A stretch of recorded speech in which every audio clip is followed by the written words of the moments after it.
finally, see if I have sound. Oh my goodness. Sorry about this. Having to put the computer back up. I have no clue what just happened and why that wasn't working. Let me see if I can adjust this without knocking it down. You know, they fix things, quote unquote. I don't know if anybody's even here, but they fix things.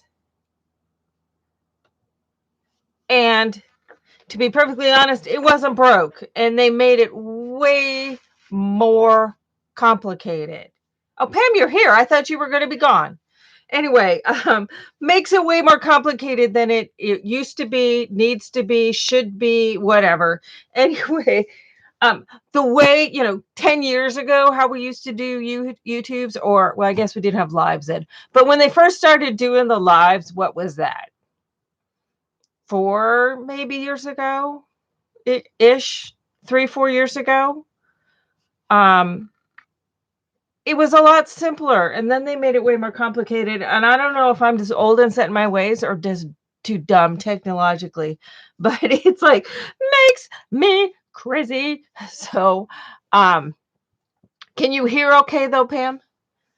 I don't know if anybody else is here. Oh yeah, you've got 4 other people here. So cool beans. Oh my goodness. All right, now I got to get my iPad awake again. So that, oh, come on, wake up.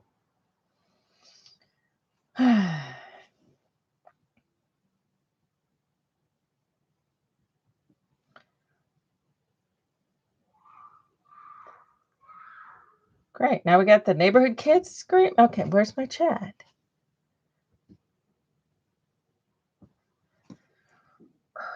Well, the only reason I have this set up is for my chat. Okay, well, Pam and I also have a chat. We do that all the time. Okay, that's not where I want it to be.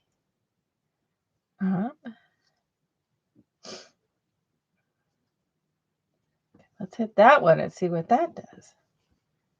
I still don't have a chat. Do I have to turn this way? I don't have a chat. You know what? This is one of those days where it's like, don't mess with me, technology. I'm not feeling like playing right now. I don't know why I've got this stuff at the bottom, but no chat. I want to scream. Stats for nerds. Okay, that. Well, it does me no good to have this on if I don't have the chat. Okay. I'll just have to look at the chat on the computer then. So let's just take this out of the way, because then I have one less thing on my table that needs to make me crazy. All right. Anyway. Okay. Whew, this is kind of how my week's gone. At least I'm laughing today. I wasn't laughing in the last few days. So anyway, but I didn't want to bail out on you. Well, I did, but I didn't do it. Let's just put it that way. It's been one of those kind of weeks. And Christmas is next weekend. And I mean, I feel like I'm ready for it to be maybe Labor Day. So, there's got to be others of you who feel that same way. So let's just play today. I just decided I'm not going to have something super planned. We're just going to play. I have a multitude of options of what we can do. So it's really and then I had to move the class up. So I was going to have a few things potentially prepared, but I was planning to go out this morning to finish up what I needed to do in time to be back for this afternoon.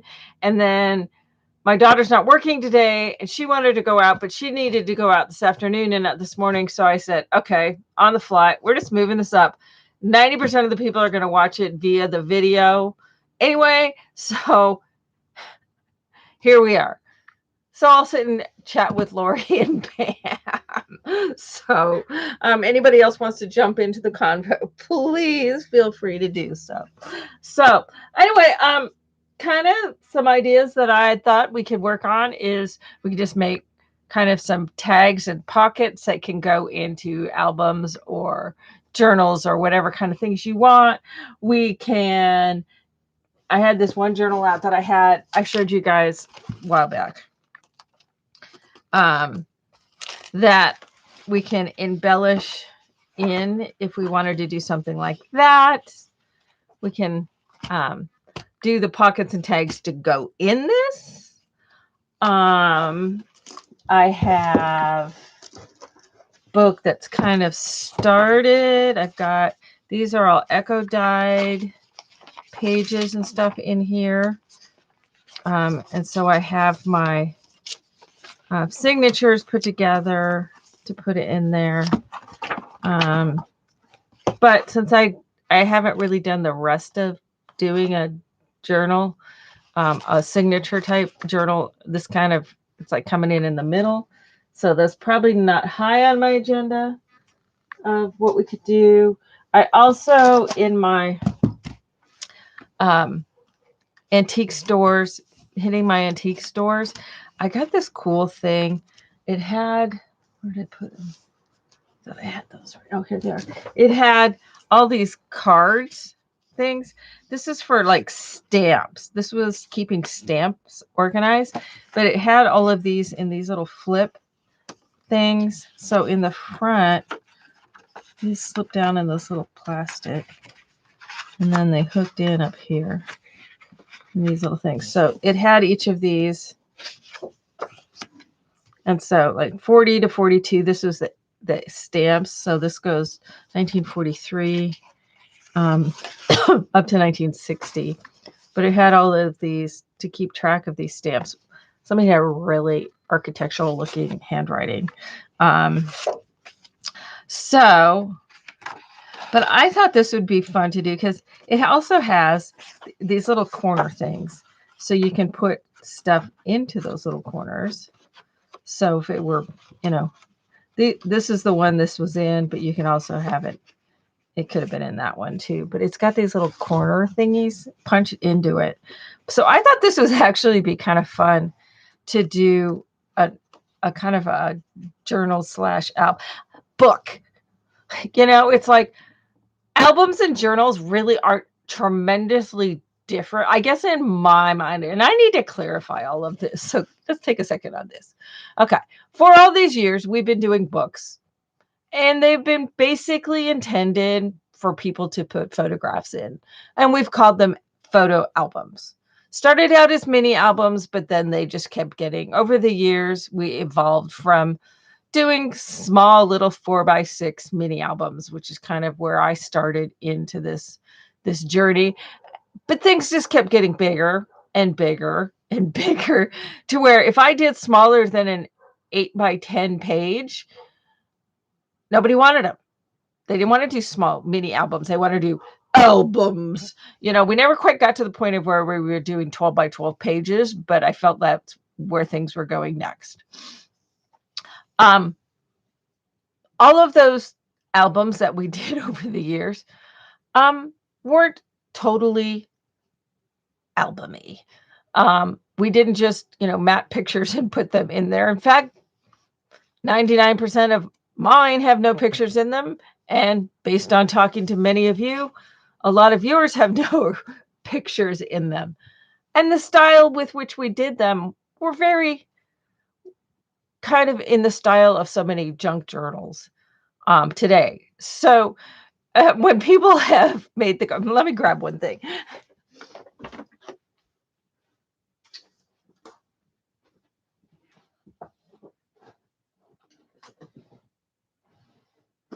Where's the one I'm thinking of?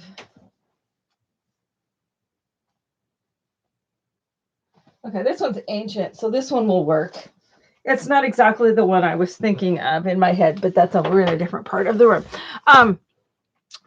This is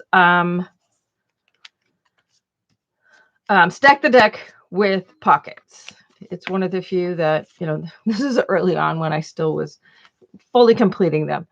And this doesn't look a whole lot different than a lot of the junk journal things that people are doing nowadays. It's just a matter of how you assemble this into a book. This is more what this is from.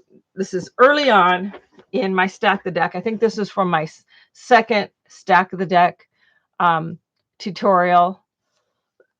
So, but as you look at the style of it, this isn't a whole lot different than what people are now calling junk journals.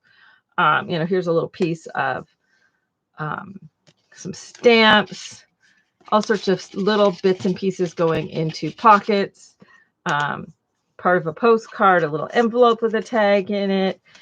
Really, so when people are saying, oh, well, you've changed your direction, and it's like, not really. If you go back and watch some of my old videos and some of my old projects, this is a style I've been doing for 10 years. This is not anything new. It's just whether we're going to call them albums or journals. But you can take any of my old patterns. Again, this is Stack the Deck with Pockets. You can take any of those old tutorials. I used to call them patterns. For those of you who've not been around, I always called my tutorials patterns because I came out of the quilt world when I started paper crafting, and we used patterns. So I kept calling them patterns, but then it kind of some people got confused by patterns because then they thought there was going to be a quote unquote pattern piece for each of the parts of the album. And that, confused a lot of people over the years. So I've kind of slowly evolved into calling them tutorials rather than patterns. But you can take any of mine, tutorials, patterns, whatever you want to call them, and you can make them in the journal or junk journaling kind of style. It doesn't have to be, super just, on a page.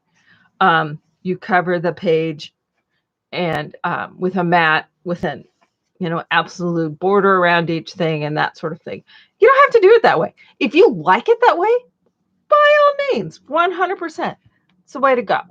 But I've just had a lot of people make commentary to me that I've really changed my direction. No, I'm just doing things.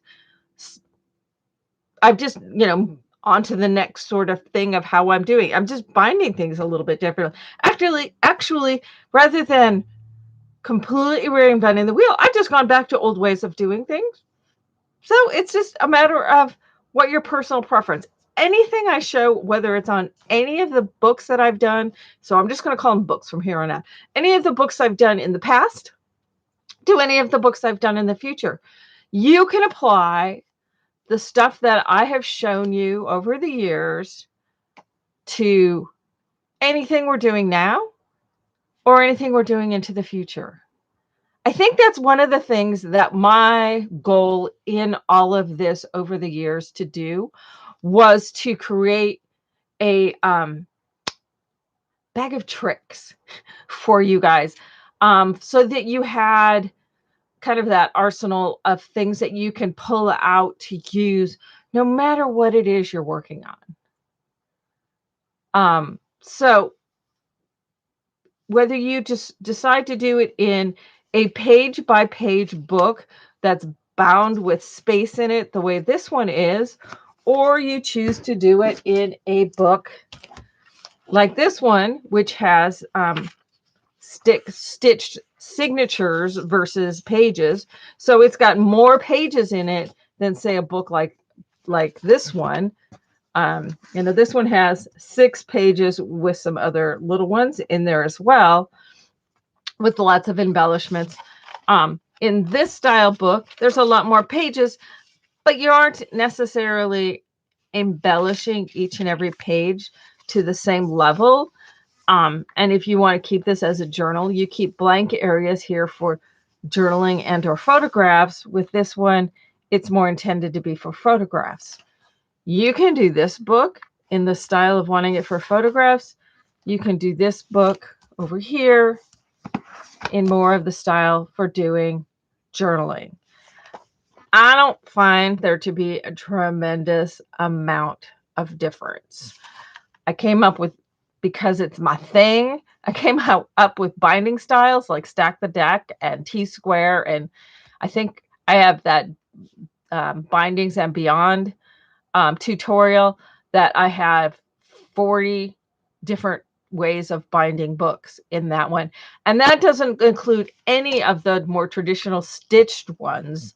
Those are just ones that over the years I came up with and modified and tweaked and twaddled and put it all together into a book. Some worked amazing. Some were like, yeah, these are great. Okay. Some became kind of almost iconic. Totally cool. When I started doing more signature type styles, it's my nature. So I came up with my removable binding because I can't just leave things well enough alone. But things that I do in this kind of book, you can do in any kind of book. So you can even do it in something like this and we'll call it a book. But so we can do something in this, and I think that would be totally fun to do. So I don't know. I hesitate to say, hey, what do you guys want to work on? So we can just do some tags, and it's just kind of like a one and done.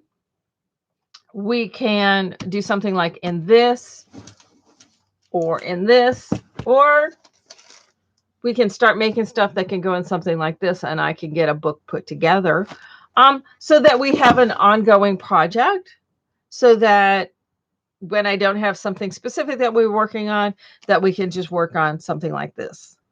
So it's just kind of, I ask you guys what it is you'd like to see, and I usually get, well, whatever you want to work on. But my problem is right now, whatever I want to work on, saying that to me sets me off into one of my spinning things, because I have so many things and I'm having a hard time these days, like many of us are, trying to focus and pull together us, without a direction. I just kind of spin around. It's like, oh, I want to work on this. Oh, well, maybe we should do this. Oh, but what about this? Oh, but maybe I really need to go back to do that. No, but I want, and it's, so I have things that are old projects that I have to work on. And I'm forcing myself into that, as hard as that can be at times, but I'm pushing myself hard on that. So having something to where I don't have to think so much is great for maybe doing the live shows. So I don't know. What is it? Some of the things that people may be, what stamp thing? Okay, so we got one for just some tags.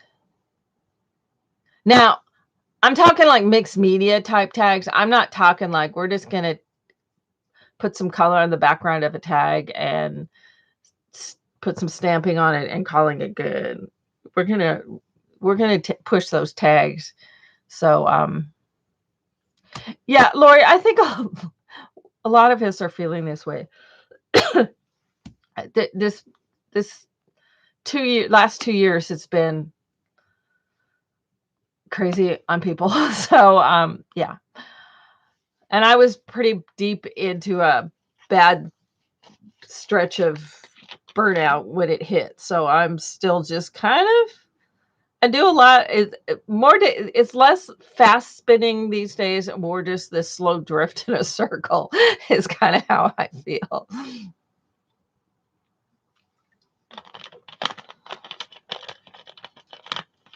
So, so what I was kind of thinking is if we did something like this, it would almost be kind of like, it's almost like little pages versus tags. We could put little pockets. We could do all sorts of stuff on there. And I don't, I put a whole bunch of stuff in here.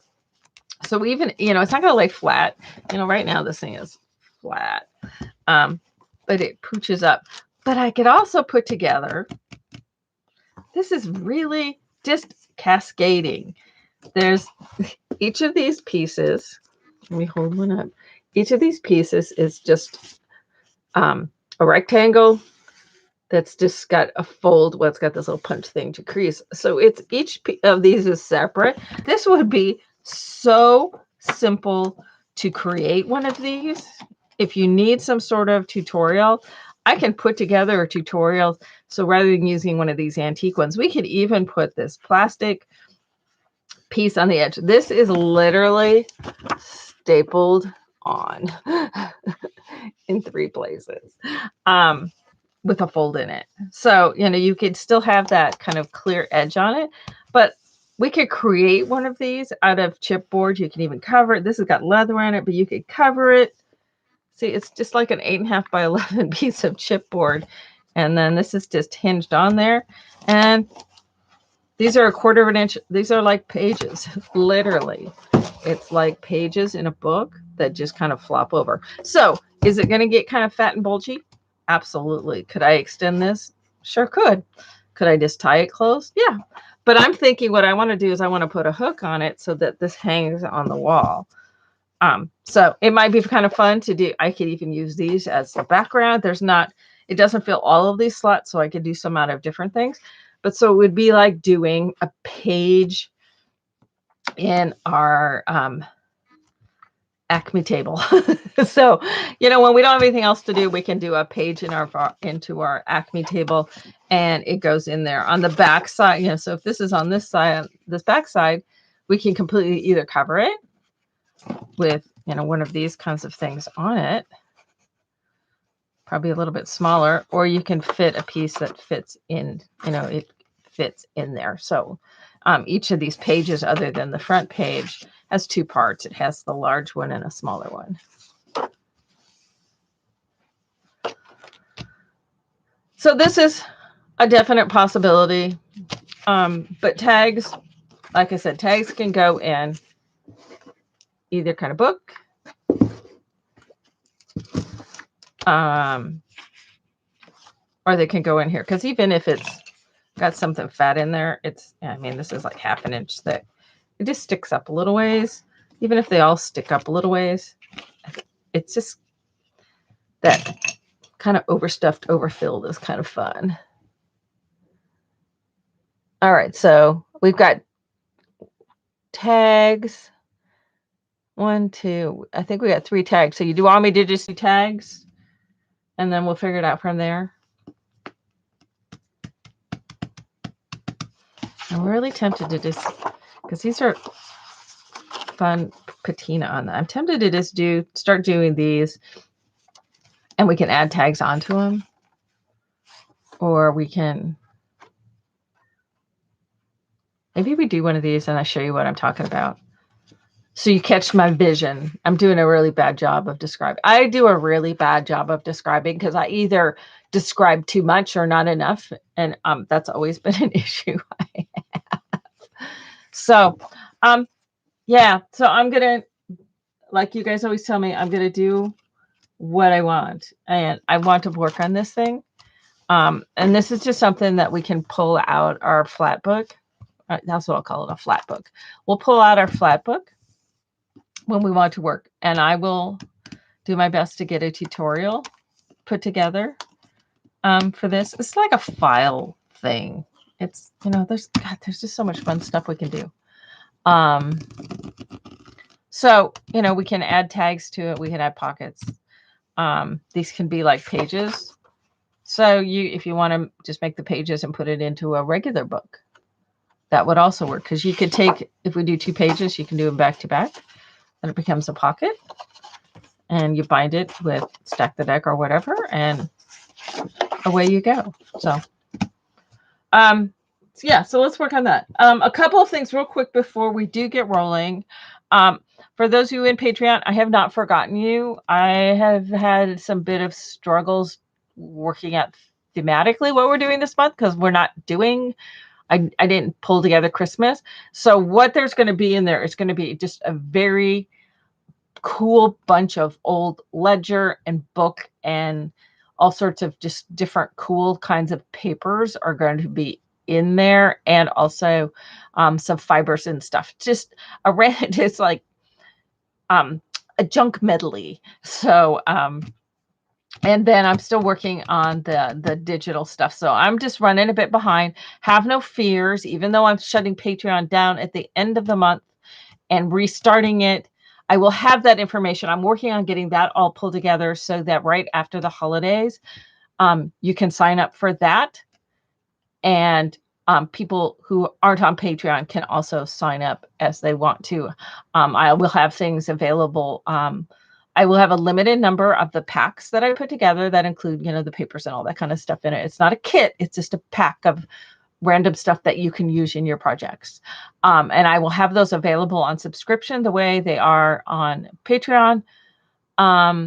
Or they will be a la carte. I make a finite number of them to fulfill the people with the subscription. And if any extras are left over, I will have them available a la carte after the first. But I need to get that subscription thing all set up, and I'm planning to work on that now that I've got my shopping close to being done. So I can work on getting that set up so that next week before the first of the year, so that you don't have an interruption. We'll move forward onto the subscriptions for that, and we will and I'll be letting people on Patreon know how I go. I have to figure out how to get that all shut down. So anyway, that's where all of that is. I'm going to be attempting after the first of the year to be doing a lot more projects and stuff. Specific projects, and probably most of the 3D will be done via straight to video. I still want to do live shows, whether they're going to be weekly or bi-weekly. I'm still determining. I don't want to overcommit myself, but I want to make a commitment and push myself to not just slide on it. That's like today. It would have been really easy to just say, yeah, well, never mind. But no, I've got to commit to it to keep myself moving forward, because otherwise it kind of helps keep me out of my slow spin. So, and good Lord, who knows what 2022 is bringing us with new spikes, and who knows what we've got going on. So, we'll see where we land. I'm just being very cautious going into 2022. So, anyway, but what I will commit to is I will be more involved in 2022 than I was in 2021, which was even less than 2020. So, I feel like I've kind of bottomed out. So we're on the bounce up. So, but you guys energized me so much to move forward. And I love input, but when I don't get it, I have to just kind of not worry about it and just keep moving forward. So, here we are. So we're going to work on our flat book, which involves these pages. I'm not necessarily using these for every page in it, and I can also flip them over and use the backside, but it gives me a size, and we'll go from there. Okay, does that sound good to everybody?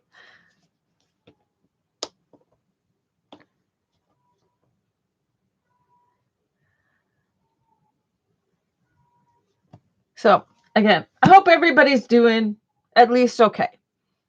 That's my strive for right now is okay. That's what I go for. So, all right. So on these little pages that are in here, how big are these? These are like huge index cards. I'm sure this is a standard size. This is 5 by 8. Well, you know what? 5 by 8 is a perfect size. Now that I sit there and I look at that, I'm like going, when I do my digital papers, they're 8 by 10 usable.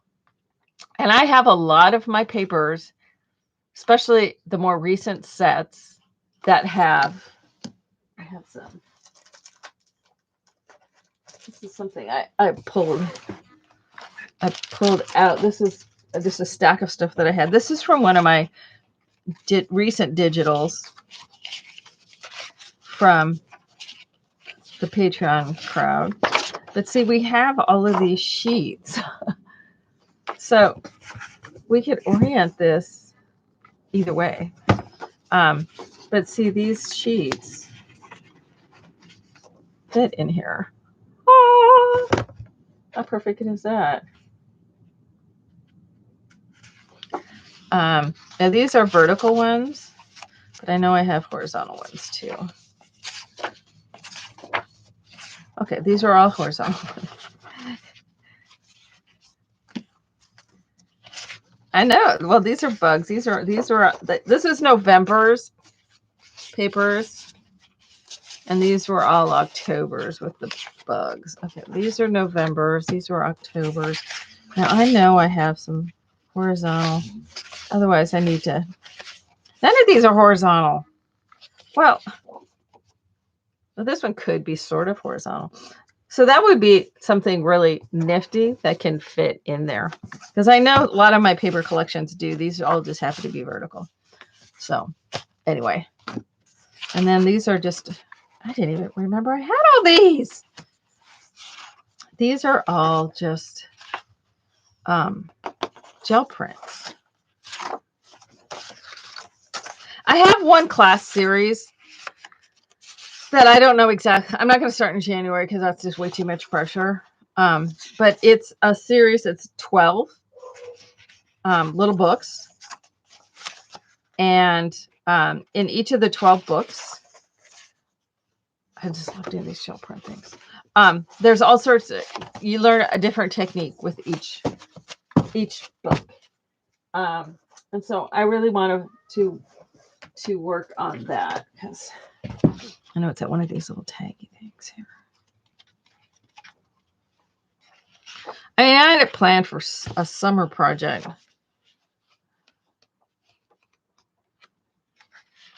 Pam can attest to that. I whined to her. Yes, see, it's all scheduled out. It was supposed to start in June. But it was like echo dyeing, cyanotypes, cut paper, dyed paper, making marks, clear pages, making your own stamps, jelly printing, waxed pages, photo transfer, collage and stencils, and I still had one more. So each of those books was going to have one of those techniques on it. So we're still going to do that. Like I said, yeah, I had it scheduled for June. It was going to be summer camp, June through August. And then I crashed again. So didn't do that. But so anyway, so there's options. You don't have to use random paper. You can use whatever you have. That's what I think that's the biggest thing of what I'm looking to do differently going into the future is so many of us over the years have collected this tremendous amount of stuff. And so many of you have talked to me, whether it's here on chats or whatever, about how, you have stuff in your stash. And since I'm currently not doing kits for a while, use what you have. So whatever you have, whether you have scrapbook paper, whether you're like me and you're totally into going to antique stores and finding,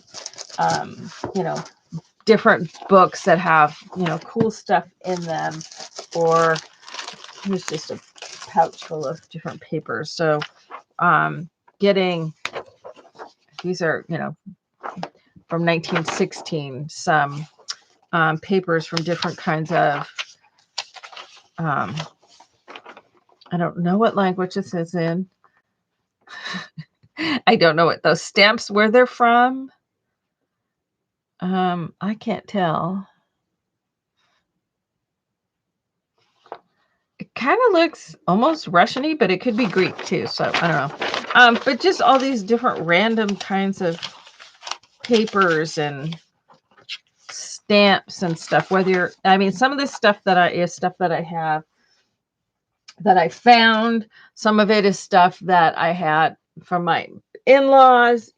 There's just, I'm just like a pig in slop going to these antique stores. So, but on the other hand, you can purchase stuff that has that same feel to it. Tim Holtz, the king of having that kind of stuff. I just have found a stash of all my Seven Gypsy stuff. So using that kind of thing, little tags and bags, and we've used that over the years.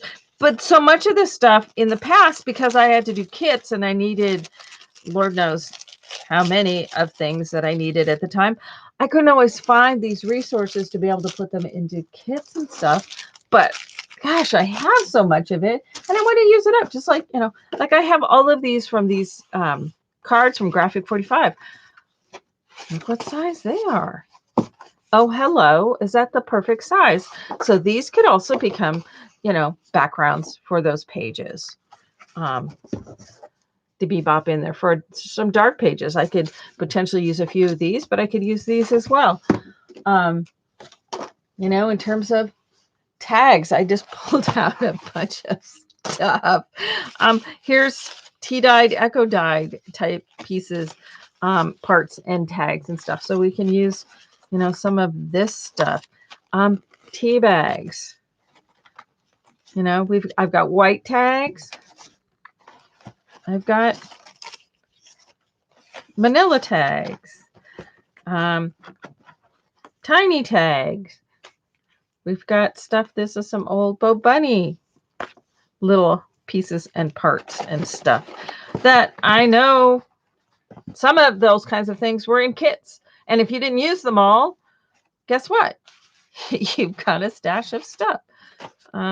Graphic 45 tags that I've eco-dyed. If this is just eco-dyeing is just in a tea bath, with or without some plants, but using, kind of natural materials and stuff to dye your paper, fabric, that kind of thing. So I've got all sorts of different sizes of envelopes, 6x6 pads.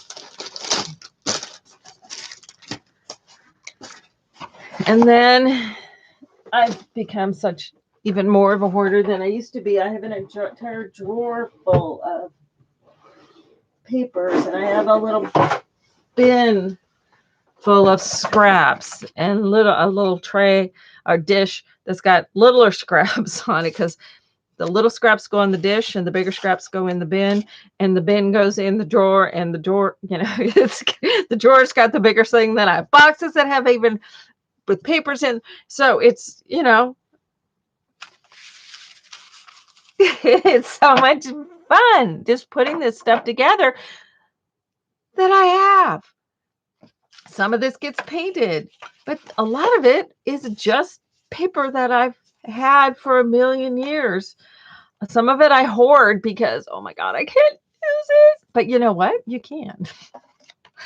Break down and cut it. This with some paint on it is one of my I have this pad that I've had 40 years maybe. I know I had it. It's just a pad of just basic kind of poster type paper. It's not anything. It's like butcher paper type weight. I just put it on my desk, and you never know what could splatter on it. And you can use that pieces and parts. You can openly paint your own stuff, whether you're painting it on old book pages or you're painting it just on paper. You can use bits and pieces of magazines, newspapers, junk mail. Here's some laminated stuff. This is like, laminating is kind of in right now, but based on this is from some basic gray stuff from like 15 years ago, easily. Now here are some tags where I've, just splashed paint and such on them. You can use coffee and tea and watercolors, and here's cardboard where I've got a piece of canvas on it, so it becomes a flat. I mean, oh my goodness, you can be as tidy with your finished product or messy. All you need to do is go over to YouTube or Instagram to see the different kinds of styles. So if you're somebody who likes everything aligned and organized, absolutely wonderful. If you want things to be completely out of control and total mess, absolutely. I have a harder time with those. So I'm trying to push myself a little bit on that. But, it's just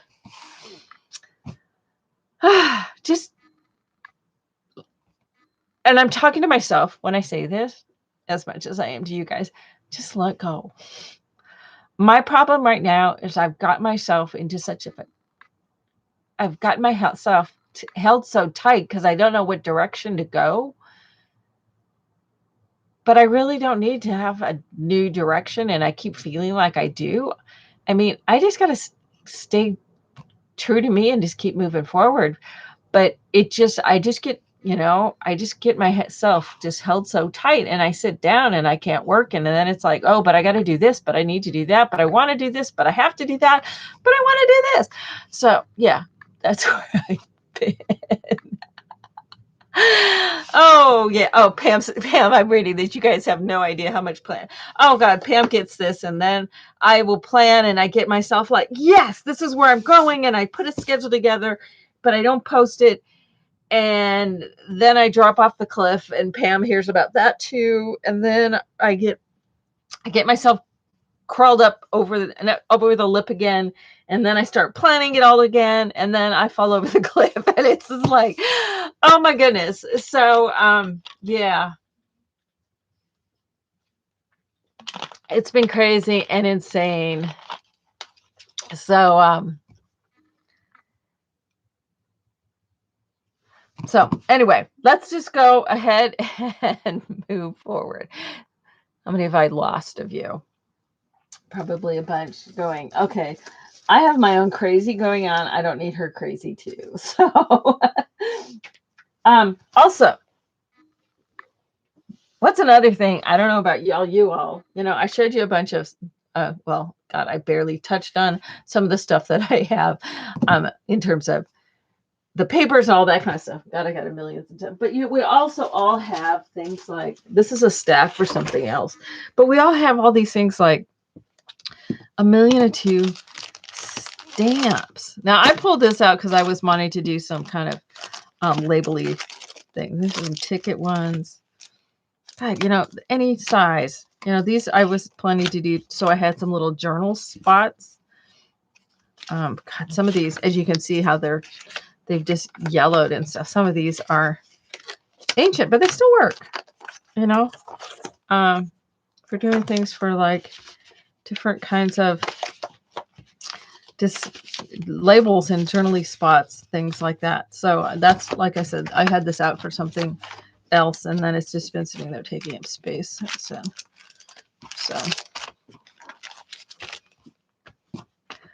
but you can use these stamps because, even though, like I said, some of these are old and yellow, unless they're completely deteriorated and falling apart, they still work.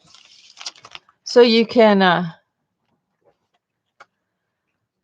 the Cliff Game on Price is Right. I haven't watched Price yet is Right in years and years and years, but that's basically where you're climbing and climbing on that game. It's a little climber going up, and then he falls over the cliff at the end. Yeah, that's basically how I've been all these months. So if you do that too, just know you're not alone.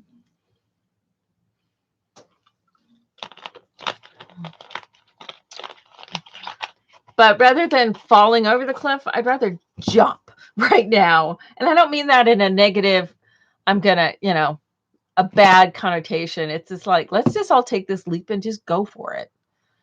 Let's just all just go for it and let go of the preconceptions of what I think. And this is the hardest thing, is letting go of what I think I need to be doing. And because I think I need to be doing some things, I'm not doing any of the things.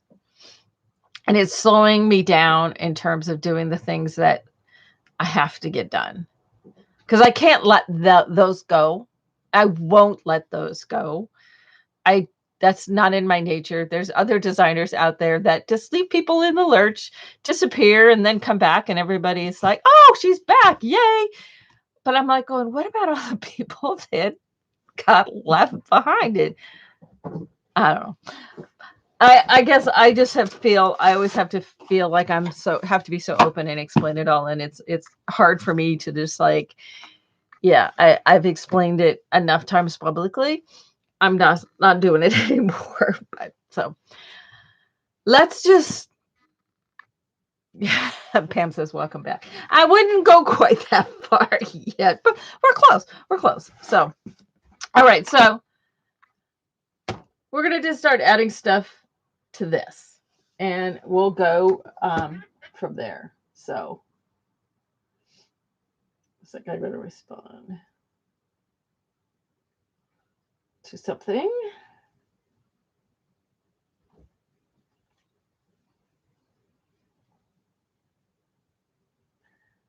All righty.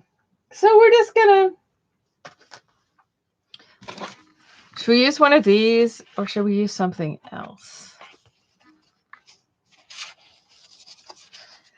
The other thing that's really hard to do for me personally when using some of this old stuff is part of me almost feels guilty for doing anything to it. And I don't know if any of you all feel that way. But it's sometimes hard to use some of this stuff. Like, this piece of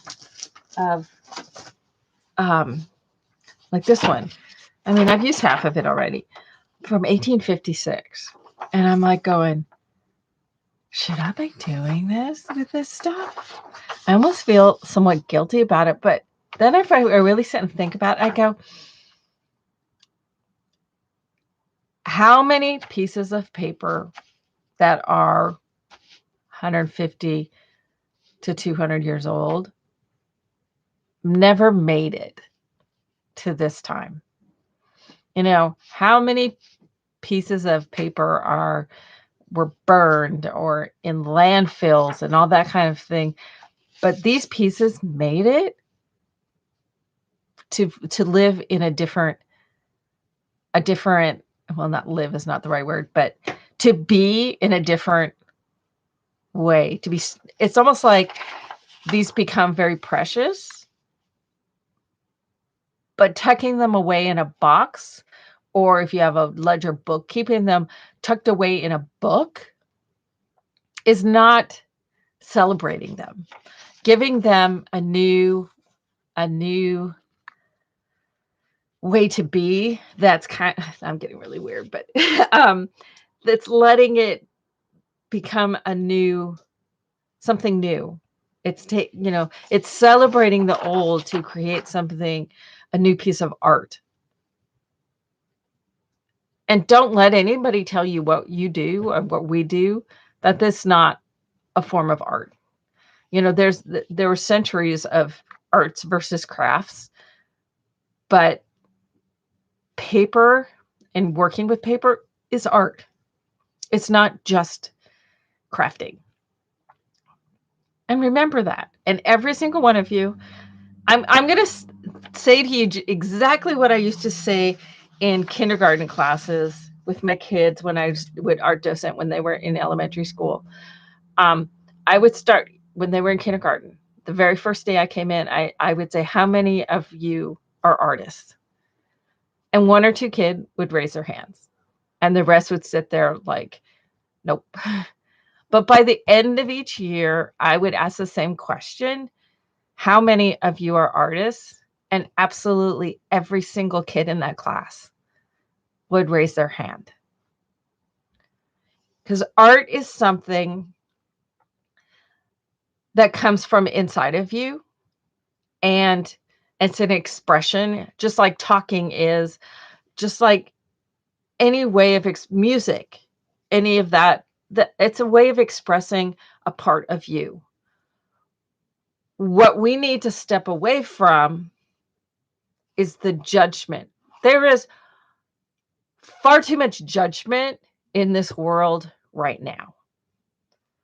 So don't allow yourself to judge your expression, and what comes out of you.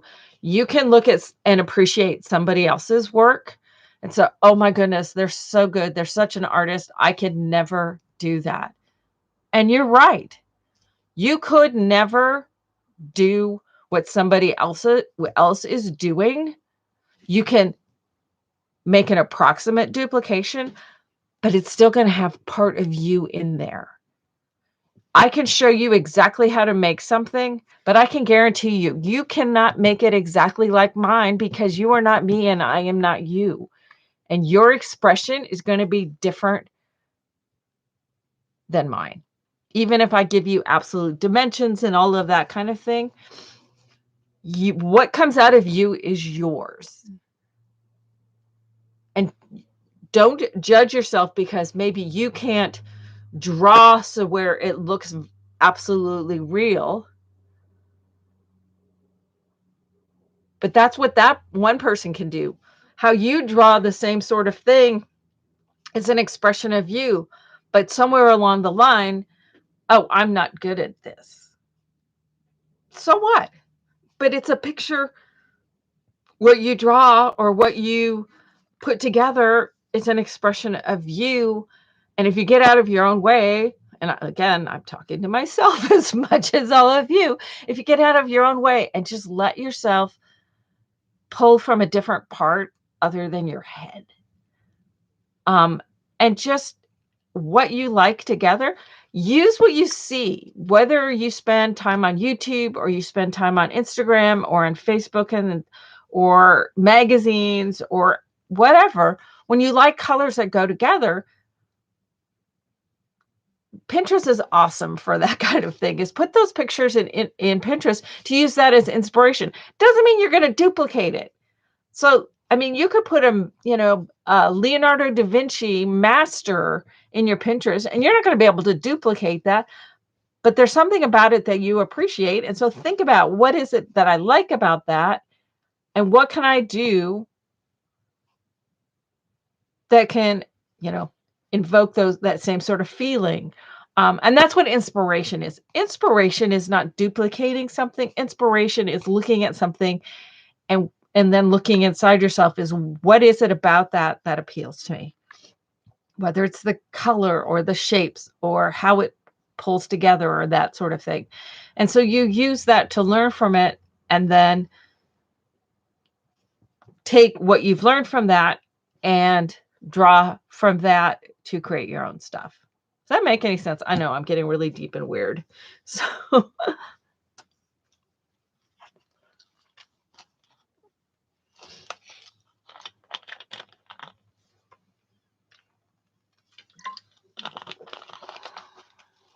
oh, Alexa, if I can just do that sort of thing, if I can just help give you a hand to reach that point, I mean, that means everything to me, is just reaching one or two of you and help you to tap inside of yourself or something. I mean, personally, I feel at times that's one of my purposes is to help others to achieve something they didn't think they could. Because I can guarantee you, each and every one of you can do more than you think you can. So anyway, before I start getting blubbery and emotional, and y'all didn't come here just to, I've already lost a third of the people because it's like, oh my God, she's going way too deep. I just wanted to watch her make some stuff. So, so we're just going to roll for, we're, I don't even know what time it is. We're an hour in, and all I've done is blather on, and you've watched my hands move around because I don't even have it to where I can let you see what I'm doing. Well, one last thing that I want to show, because I think I want to incorporate it in this, is the other day I went to one of my favorite antique stores and I found this book of photos and stuff. And these are hard because these are somebody's memories. And bits and pieces, and I don't know who these people are. And it's so you almost feel like you're a bit of a voyeur. But so many of these are obviously from the Pacific Northwest. They look like they're probably around 1910, something like that. But there's so many cool photos. And what I like to do with this, because I have a really hard time using, I have tons of these kinds of photos from my dad, and I don't know who any of them are. But I have, because there's a connection, a personal connection to them, I have a harder time using them. Whereas with these, I don't have that personal connection. So I every once in a while get a book like this, because then that gives me some of these, like these two sisters. I'm sure they're sisters or cousins. These two little girls, and I just, there they are on a beach, and this is definitely in the Pacific Northwest. But there's like this old cabin. And it's kind of like on the beach, but where they've cut all these done this logging and stuff. And this is definitely in the Pacific Northwest. It had two larger photographs in it. One when younger, one was older, and it talks about Donella. So when I use these and create a story, my own kind of story, it will be about Donella. Now, Donella's class and teacher, which it looks like when she was younger, was in Snohomish, which is about an hour or so north of me. But then this one is this Esquimalt High, and I looked that up, and that high school is in Victoria, BC, on Vancouver Island, Victoria, BC, Canada. So these pictures in here could be the Seattle area, but they could be up on Vancouver Island. What I find fascinating is this boat. This has definitely got native lines to this boat of Northwest Indians. And then this old wood canoe, but it's fascinating. So I don't know, maybe this book we'll use some of Donella's photographs, and our book will become Donella's book or something. Like these, I just love these old photographs. Totally cool. So it's fun. And then it's got this, it's got a bunch of paper in the back. Oh, and there's the ever present. There's always so many books have leaves in them. Who knows how old it is, but I love this paper that's in here, and I want to use some of this in here too. This is I have this in black, and then I have another old book that I have that's in an old tan kind of color. It's always the same kind of very toothy paper that's in these old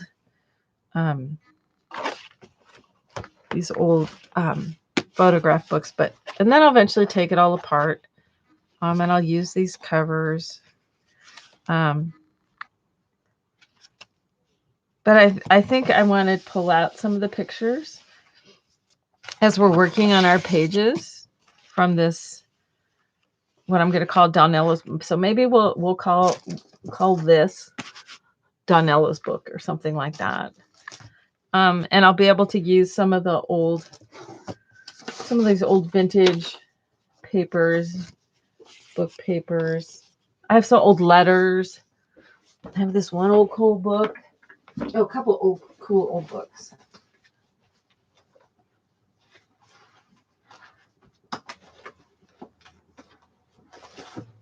All right, then we really will get started. But this is all part of my process of kind of getting into what I'm doing. This is an old composition book that I found. I have no idea. This is obviously written. I don't know what age it's from. Really hard to read too. But it's also obviously written with a pen and ink, where you dip the pen, just because of the way the letters are on here. So I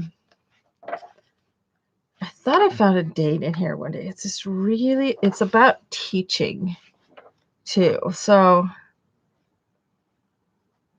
it's hard. It's a hard cursive to read, but it's also a story because there's been out of a different pen. It's been edited, and in a couple of places there's some notes. So I don't know if it's a. And then there's a couple pages out, but it's got some editing, and it's definitely a different pen. But I thought somewhere in here I saw there was a date.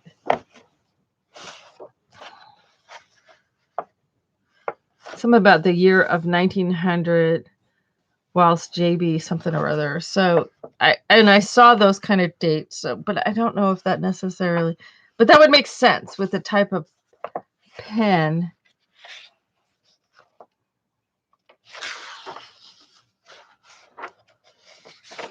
That's in here. But anyway, so pulling in. Okay, here's like who is now 1911 in Old Mexico. So, this has got to be from the early 1900s. And then it's got this orange cover on it that, then it at one point got wet and here's like 1903.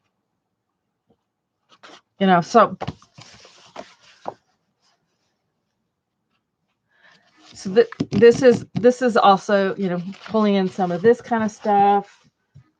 Here's another, oh God, this one, this is like, finding this was like finding gold, with these old papers in it.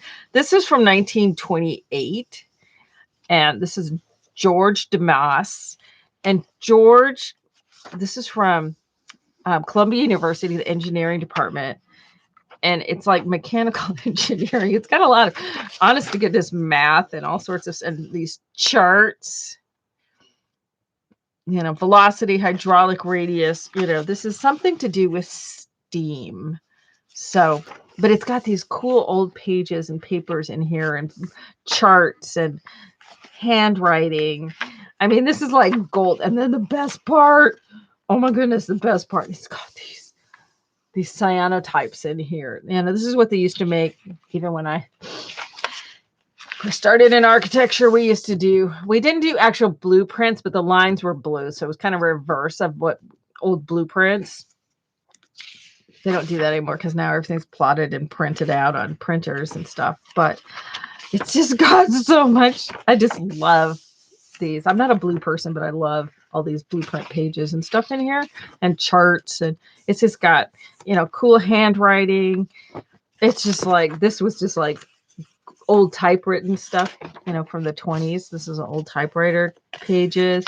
So this is just, like I said, taking some of this stuff and just turning it into, old graphs on this vellum. Oh my goodness. And just turning this into art is just, I get excited about it. It's sometimes it's hard. Like I said, breaking a book down can be really, really, really, really, really hard. This is like, you think of Tim Holtz little labels like that. This is like one of the real deal ones.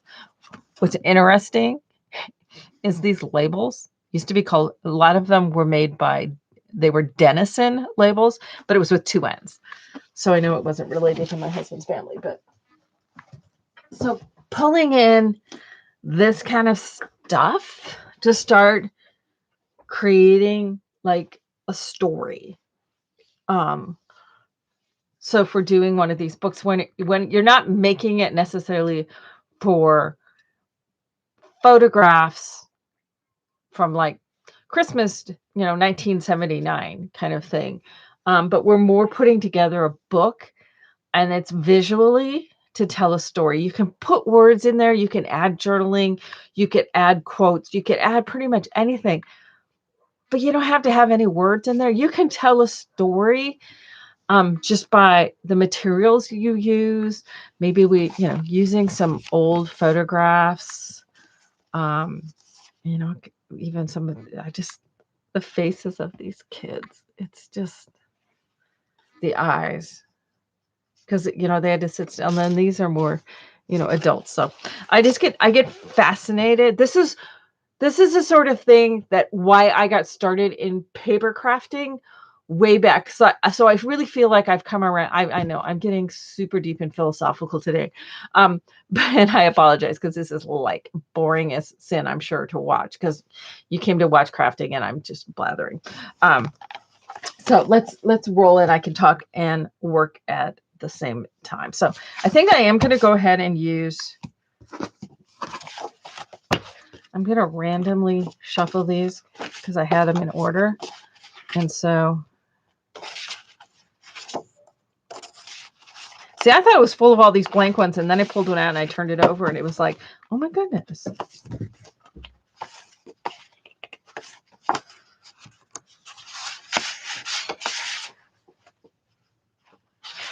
Have fun at the zoo, Pam. So, okay, so I'm just going to take, and we're going to use this one. This is bizarre. You watch me shuffle those. This is that very first page that I had already before, as it was. So, and let's pull a picture. Okay, this has got the two little girls in this picture, but I think I want those two little girls that were further back in here. I think this one spooks the out of me. So this is a double exposure. So there's all these people sitting on this rock, but it's double exposure to where you've got all these people that are almost ghostly. That's creepy. So where's that one with those two little girls? Because I want to put this one. And you got to be super gentle pulling this stuff out.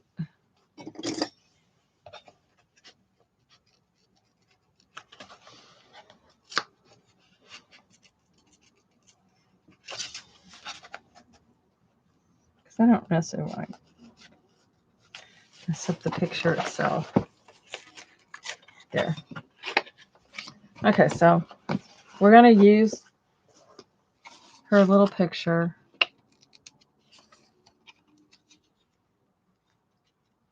And I know, like, I have one of those kind of books that's got that black paper in it that has got my parents when they went on their honeymoon. So it's got all the pictures in it. And I know, the glue, I don't know what kind of glue my mom used, but it was hardcore glue. So what you can also do is cut around them. If they're your own personal pictures, you can, versus these ones where, I don't know who these people are. But if they're your own personal pictures, also don't be afraid to make color copies of them. And I make color so you get the patina. You can scan them and print them yourself. You can go to a color copy place and copy them. So, but I want these two little girls, and we're just gonna say one of them is Donella. I don't know what we'll call the other one like Alice or something. But we're gonna incorporate that in, and we'll grab all sorts of, we got tags and stuff.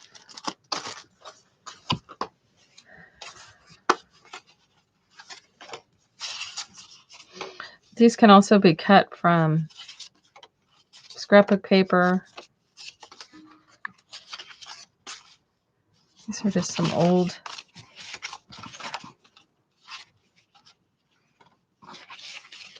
Some of that. I'm just going to pull out some possibilities. This is just some pieces I cut off from other stuff. And this is a printmaking paper. It's the beauty of using like a printmaking paper when you're doing stuff like eco dyeing is it's got a lot of clay in it in terms of how the paper itself. So it's got a thickness, but it's really flexible and really durable and takes the abuse of being wet and then dried and then pressed and all of that kind of stuff. But another really great paper to use for this sort of thing, where you're going to wet it down and let it soak in water for a while, is like a mixed media type paper because it's designed to be able to get wet. And then you get an old iron and you just iron it flat after it dries. Some of these cute little tags. This one's got some blue on it. I kind of like that. It's fascinating, and we'll be doing some eco dye stuff. And I tear the edges when I do all of these, you know, put some metal in there.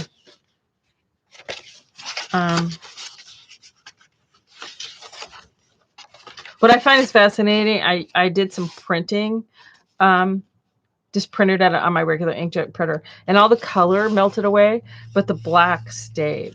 So it kind of gives some cool effects. Kind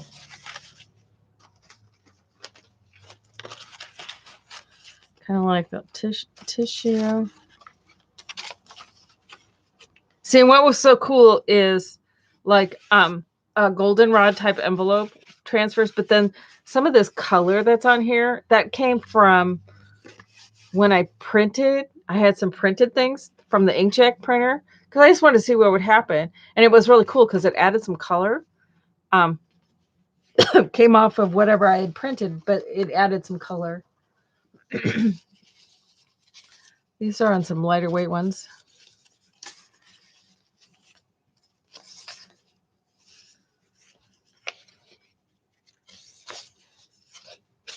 It's kind of got some blue to it. So there's that stuff. I just found this pad the other day. This is an old 7 Gypsies. I swear 90% of what Tim came up with was 7 Gypsies before him.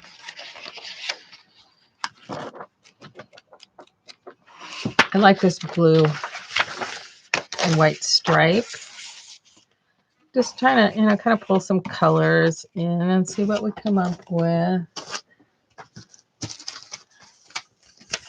See some of this old paper. This is a cool book that I've got these. This is an old penmanship and such. So it's got all these, you know, how to do all this kind of stuff. I like this one. Why businessmen fail. Mistake in the choice of profession. Yeah, that'll do it. Lack of principle, of fixed purpose, of perseverance. Want of punctuality, honesty, and truth. See, we've lost so much of this. Stupidity, laziness, rashness, and dishonesty. Well, no, we still got that.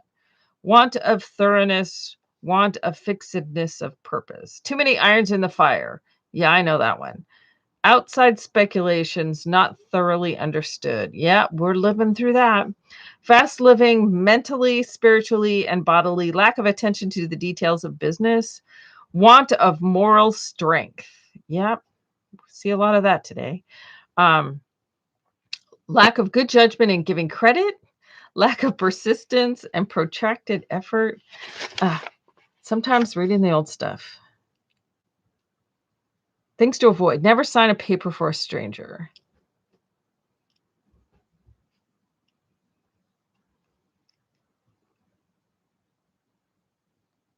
Never, I need to learn this one. Never waste time and useless regret over losses. This one, we need to learn to do this one. Never fail to be civil in all with whom you come in contact. See, I get lost in this stuff because my brain just starts. Okay, this one's in French, so this one's kind of cool. Do I speak French? No. So, and then there's this. I have this blue paper from a ledger, 1859. So I like the blue paper. So maybe we'll use the blues paper instead of this one. I don't know. We'll see. I'm just pulling out some stuff.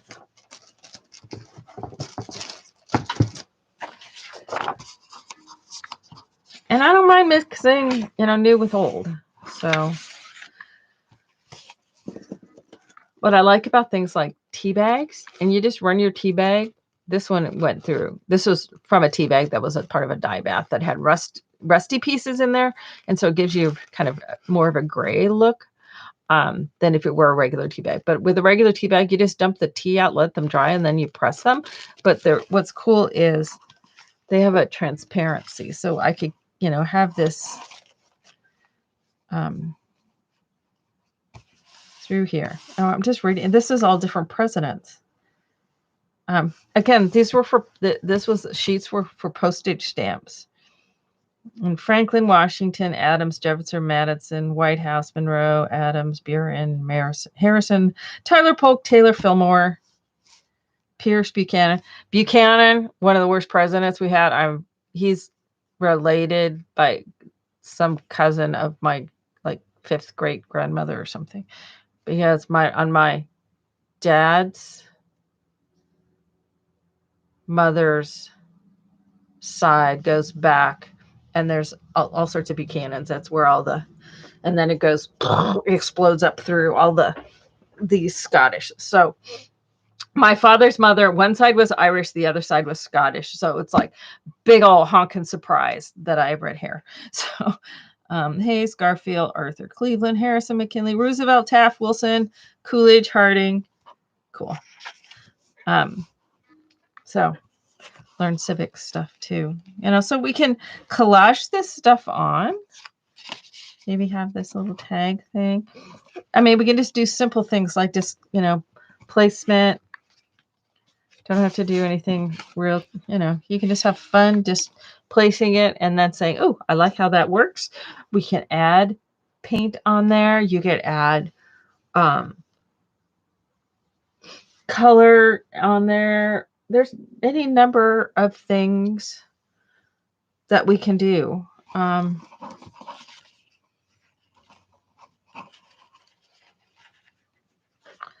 kind of like I just want to have something kind of in the middle. I like having some of this stuff.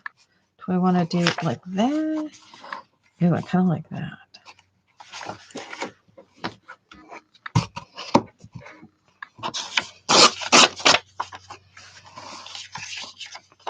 I want this edge can stay. Let's go ahead and you can always put fabric on there.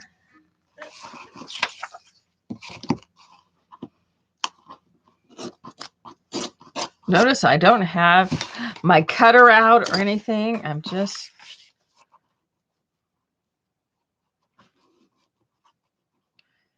something like that. So our little girls are going to be in here. I've got lace stuff. Where's my little tray goodies? This is always fun to pull some of this out. Little things like this can go on there.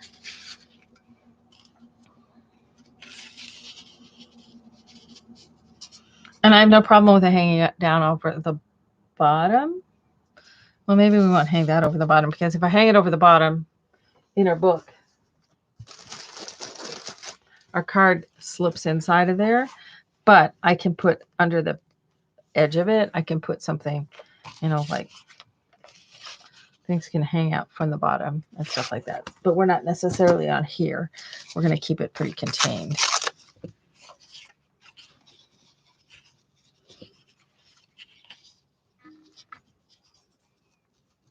Oh, these little girls look like they want some bits of pink in there. So let's do that.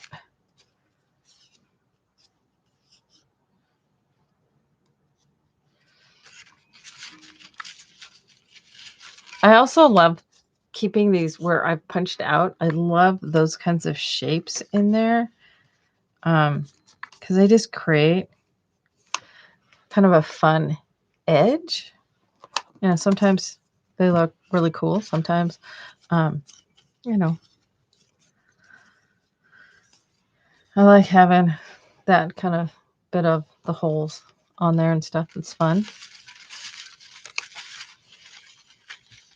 I haven't done anything with this stuff in a while, so I don't know what else in this little pile. But every once in a while, then you just clear out your pile, toss it. If it starts getting too big, don't be afraid to just toss some of it out.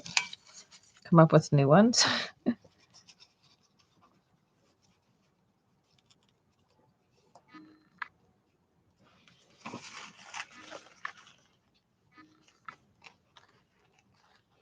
don't know if I want that in there. So.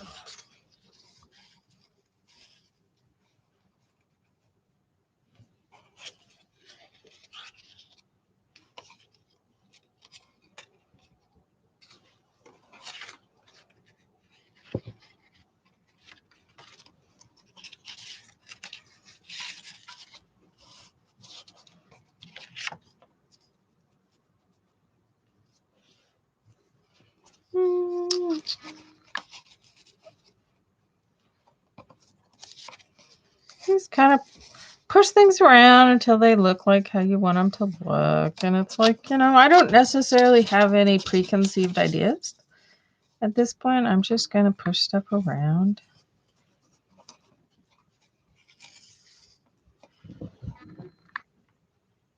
Okay, well, let's play with it. What I want to do to start with, though, is do some background to my card here. And I'm going to add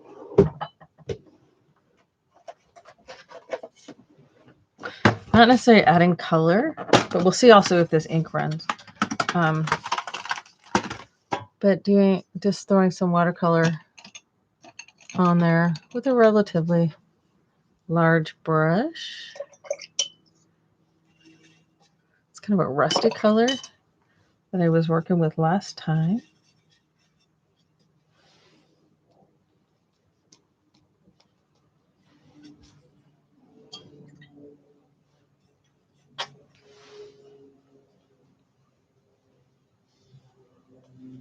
Splatter some of it on there.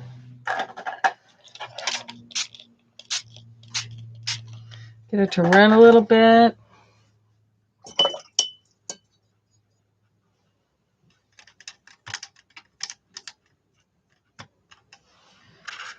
Whoa, that's really yellow. I wasn't expecting yellow. Let's tone that down.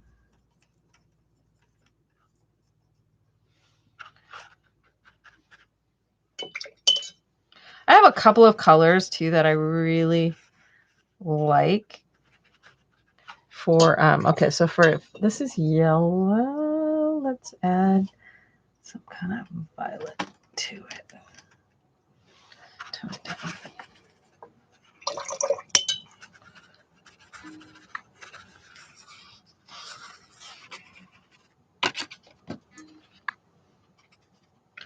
Keep things a little bit loosey-goosey.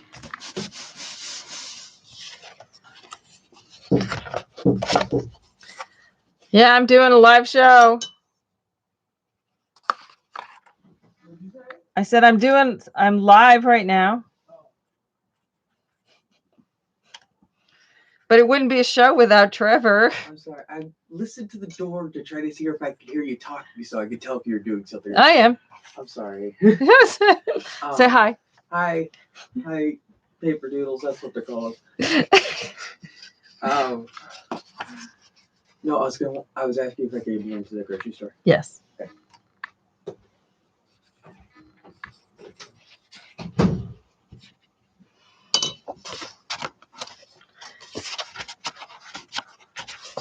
All right, see, so I've just added a little bit of color on there. So we saved it from the chrome yellow.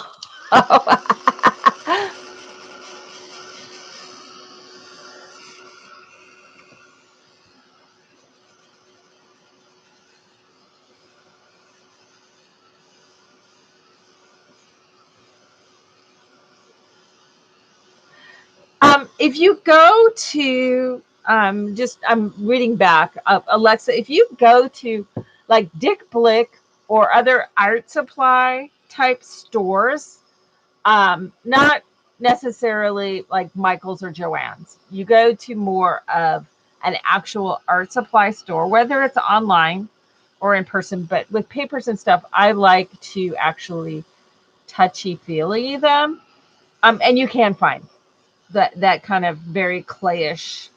But you go up, like in the Dick Blick here in Seattle, you go, they have a whole room where they've got trays, trays, things, with all the loose paper. It's all loose paper, not necessarily in a pad.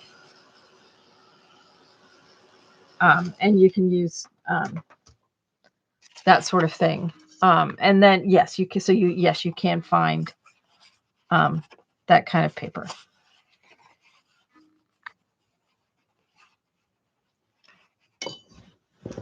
So rather than inking it, and you could use, if you don't have watercolors, you can most definitely use just inks, and do them with a water and some brush, just your regular distress inks and that sort of thing.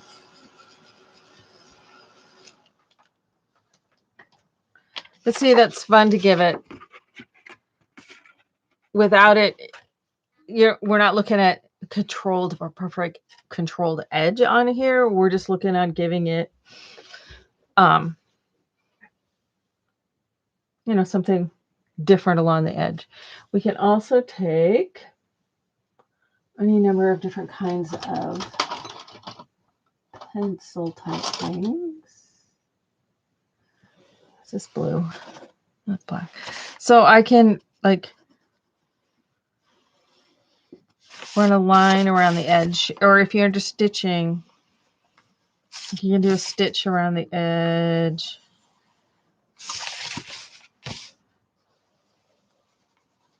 This is just a water soluble pencil, so then I can kind of soften that edge with a little water, or you can leave it as a pencil.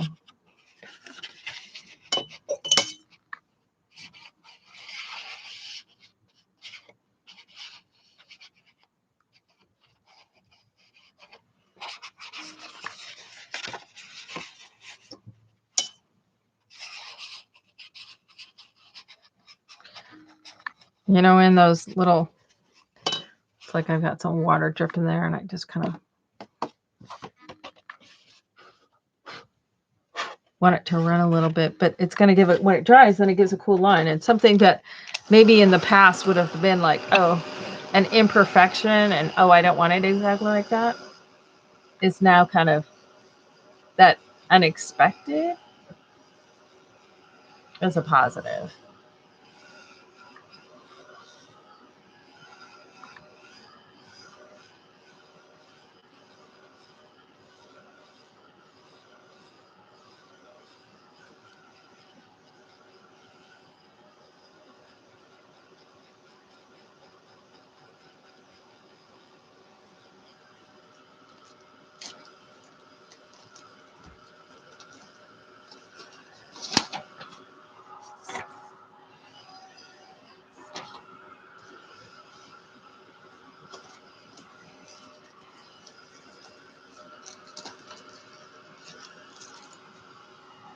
Sorry, I'm also digging while I'm drying, so.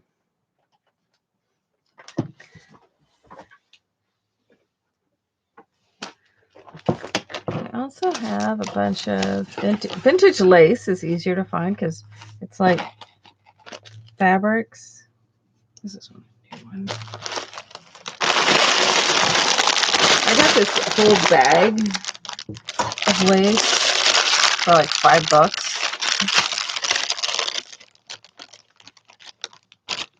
Got like these cool little flower things. This ribbon's got this beading on it. Very cool. And I had a whole bunch of these guys that I got to press. These are like little, they're pansies. I need to go through all this. If there's anything in here that would work. It's like a little heart.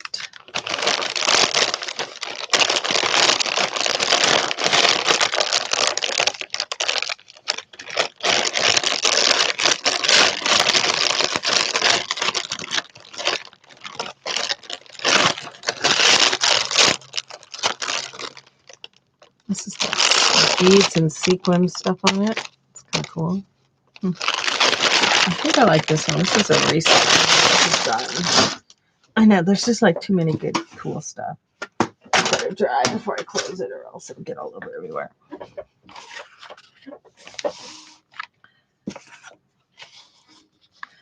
I'm trying to decide if I still want that on there.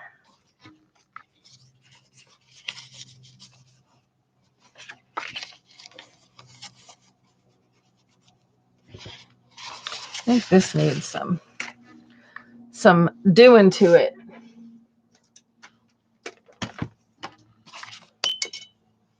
Let's go with the more brown tone.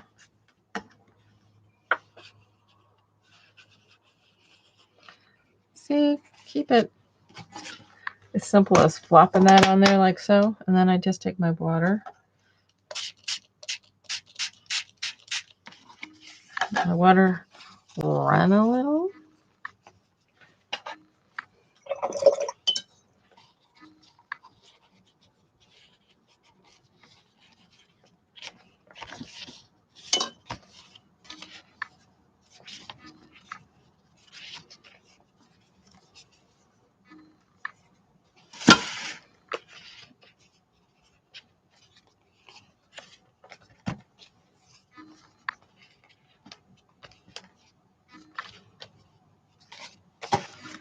There, that took care of that problem too. So I can close that up again. Whoops. Dry. And this is the letting go and just kind of flowing with it.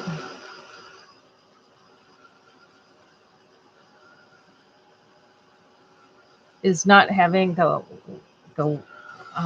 color on here be like perfect. And I kind of like the rusty color with it. But you don't have to do this part. This is just what I love doing. So I'm doing it because I like it.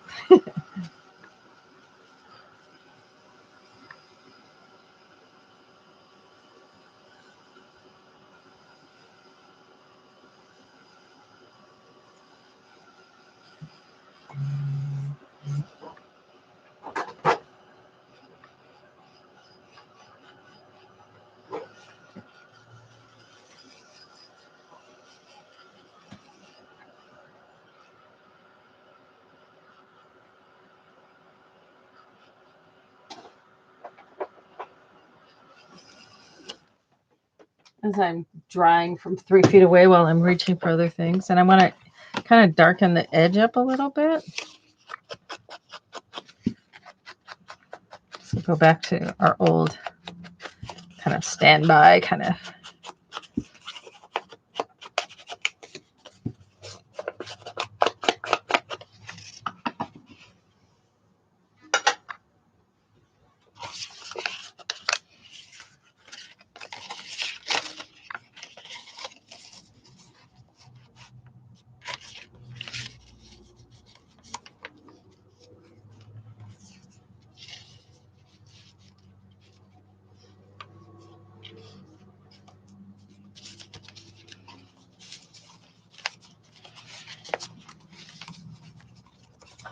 I like the idea of wrapping that one around like so.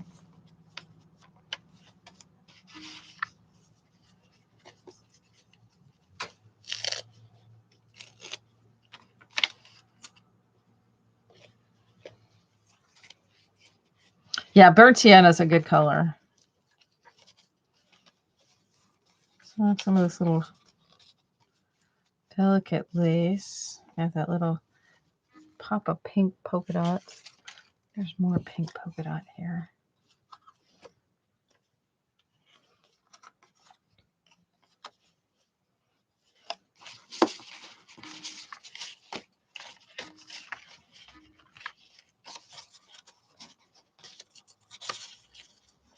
I don't know why I want this like this blue ticking. I don't know why, but it just something about it is appealing.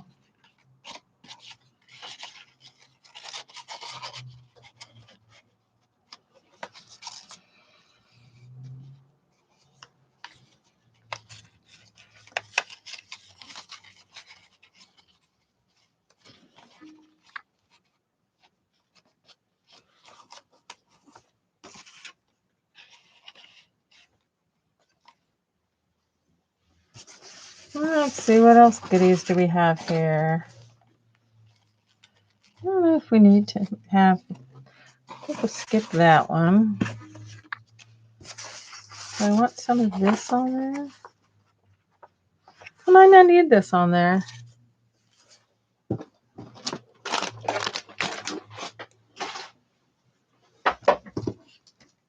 And we'll go with this, where we already had a piece chopped off. This one.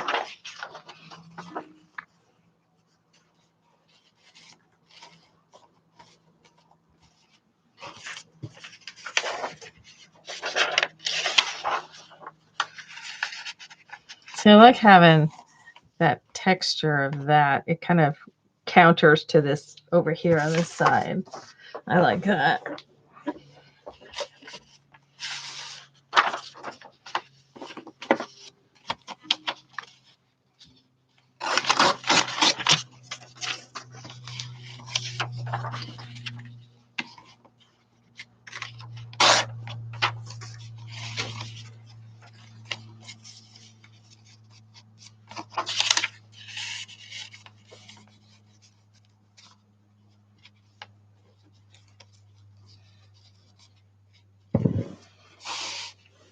See, it's trying to get a, there's still, it's needing something, it needs some more dark type of stuff.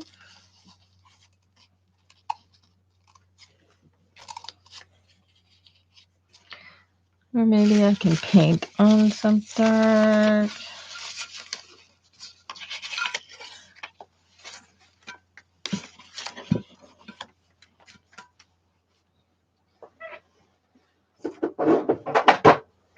Or get our little tray out. See what's on here.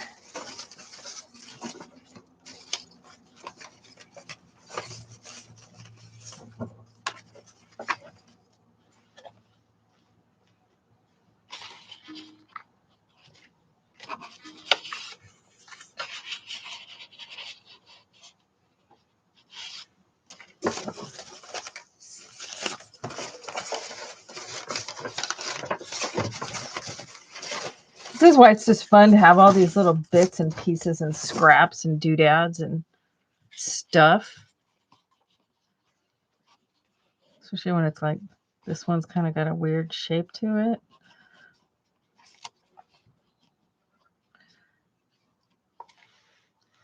Kind of give some definition there. Look at this cool old purple paper.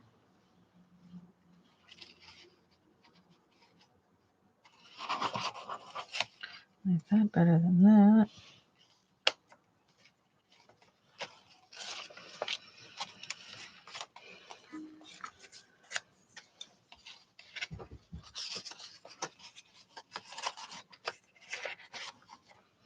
I don't know, maybe this is what's throwing me off there. So maybe this pops out of this edge. This slides over here.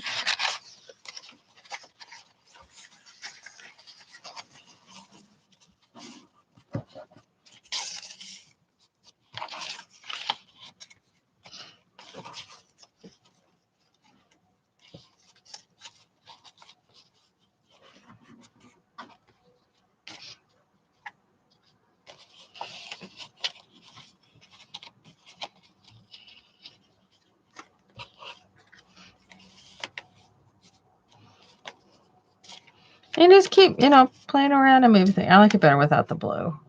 I'd like this, but it's not working for me. Okay, so I need something that kind of some color over here.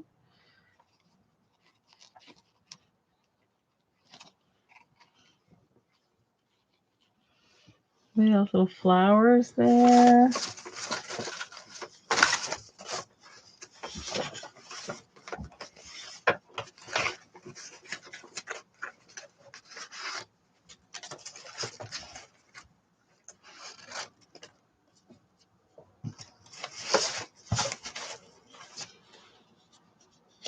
Love this color in there. I would love to incorporate that.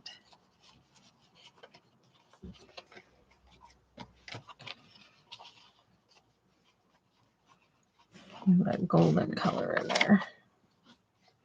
I do have more of that golden color. Yes, I do.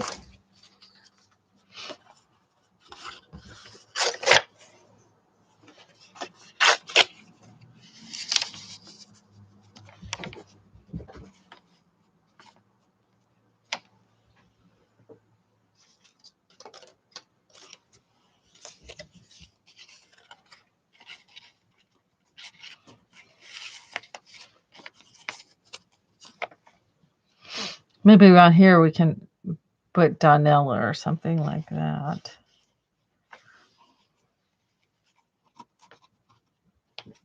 I like this purpley color, kind of giving a frame around that. This a little bit then of the.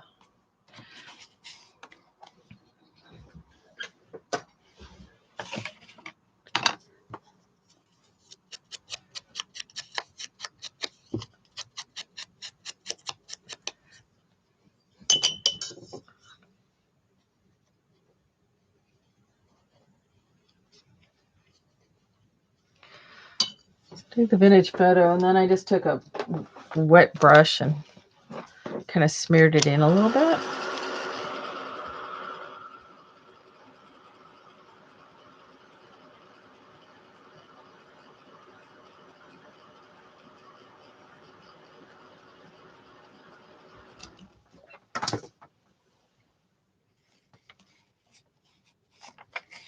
That's back here, wasn't it?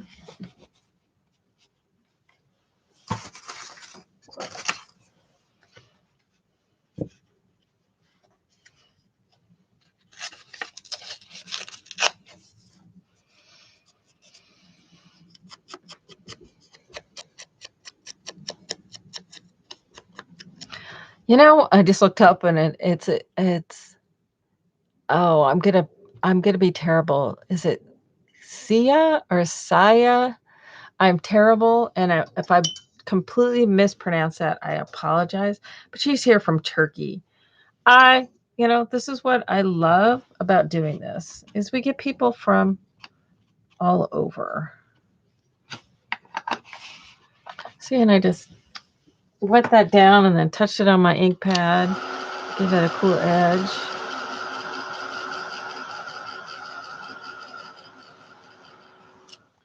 Because I wanted some more of that kind of yellow in there.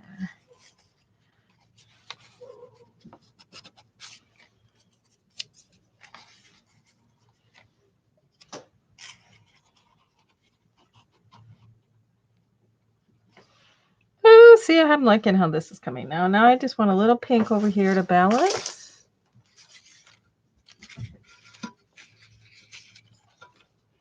Where's some more of that one? The Hotsy pink. Instead of reaching across, which is kind of rude. Here it is.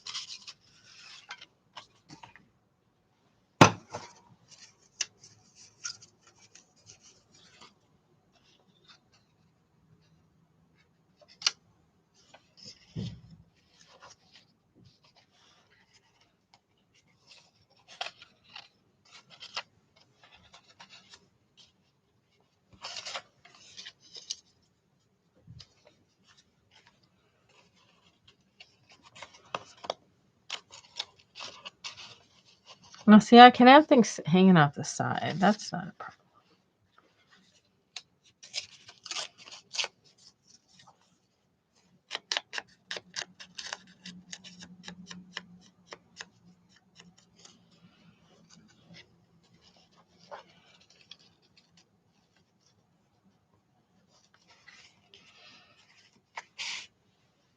Okay, I think I like how that's all going. Let's chop that off so I can put that away and so it's pulling on it.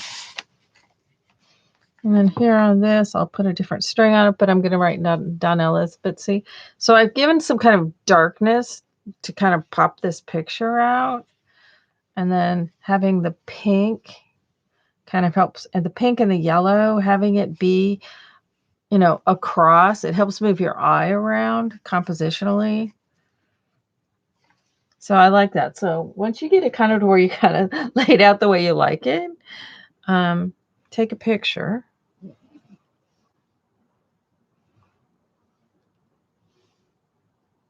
So you can refer back to the picture when we start gluing this all down.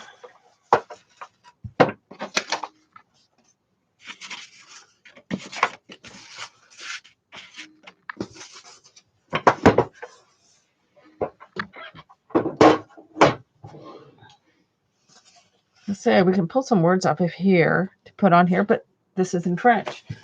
I can't read French. So find some other Here's some kind of Emily Bronte.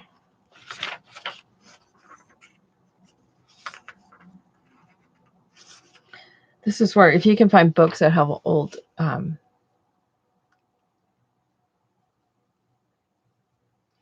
you can find some cool stuff. Then you can cut some.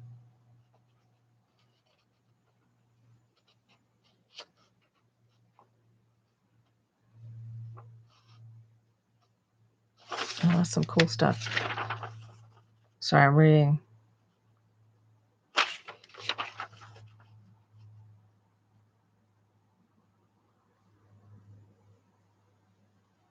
Oh, I like this one here at the bottom. No coward soul is mine, no trembler in the world's storm troubled sphere. I see heaven's glory shine, and faith shines equal, arming me from fear. This just is like too fitting for me right now. Way too on point that we have to use this now. Because I kind of look at this is kind of starting on this book, this story, Donella's story kind of thing is kind of helpful for me in that it is kind of right now things are scary. So it's it is kind of, maybe we'll make that more of a pocket.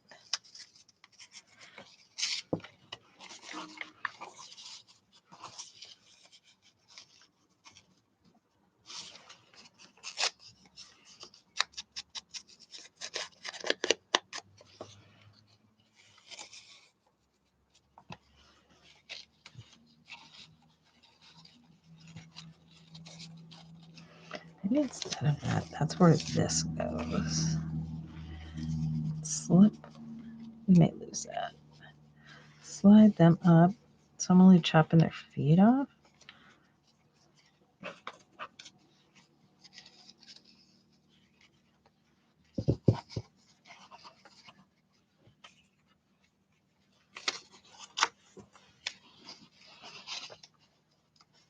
Put that back behind it so it gives it some body. And yeah, I like that going potentially right there. And then we can still have this guy with the Donella stuff.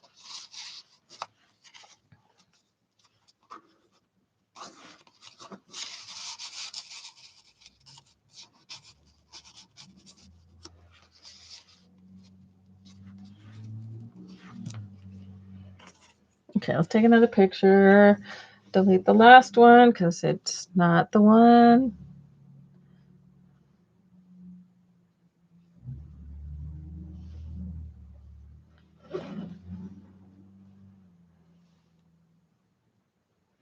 Yeah, I'm liking how this is all coming together.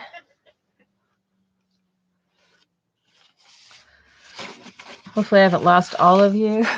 I know I've lost some of you. You're like going, yeah, no thanks. But that's fine.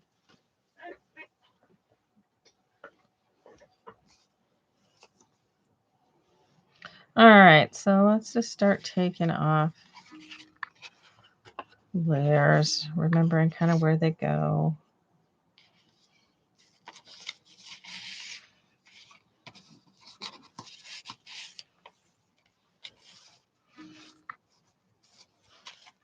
And I think I'm going to keep this to where I can tuck stuff under it. So what I'm going to do is on this back side is where I'll glue it, where I flip these around.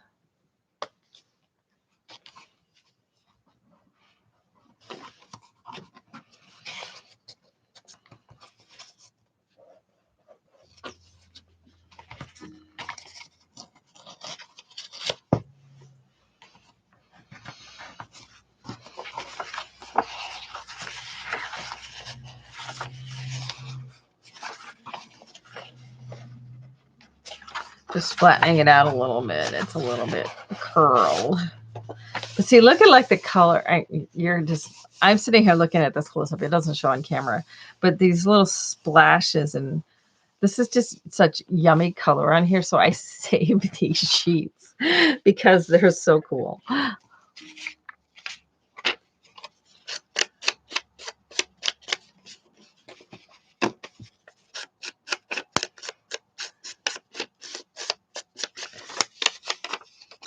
And this is that piece of old ledger paper.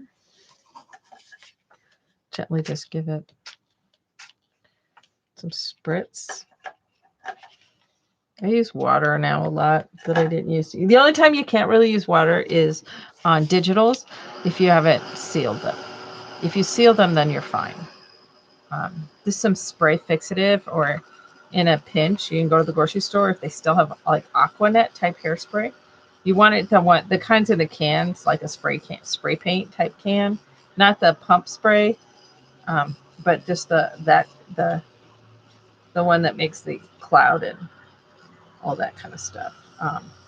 You can seal the digital stuff with that. Give it a good spray outside because it smells really bad. It's not good for your lungs. Do it outside. Let it dry thoroughly, and then you can use wet media on top of your digital stuff.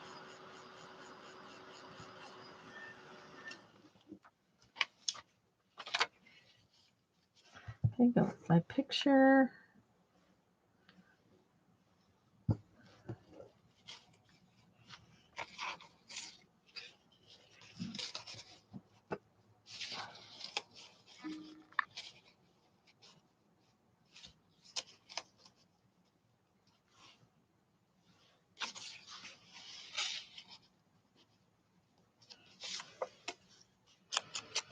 And I like the darkened edges, the inked edges look, so I tend to do those. If you don't have to. Now, if you're using a digital that's unsealed, when you spritz on it, it can make the ink kind of get blotchy, which is, if you want that effect, it's a cool effect too.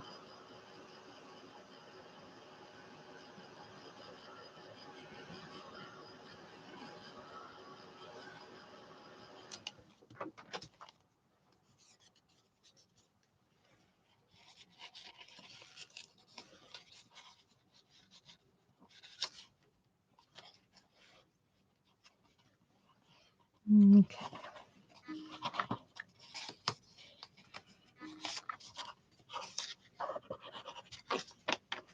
And you don't have to run your glue to the very edgy edge.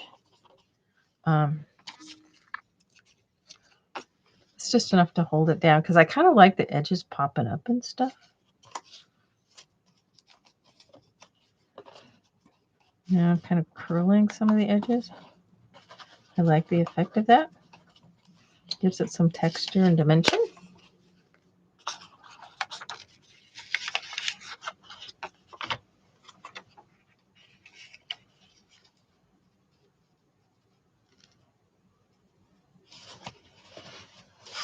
I'm leaning way over onto the other side, so keep my picture going here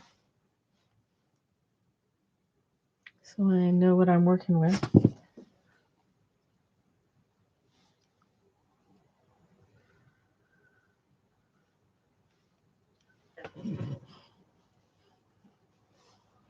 Oh, I had this tucking underneath there, didn't I?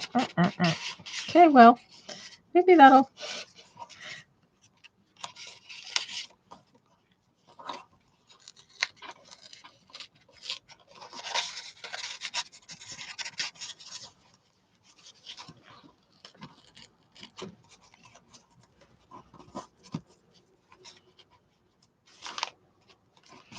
Okay, so we re-glue it. That's all. Forgot to put the tag underneath. It's going to lose the string off of here. I don't want that string.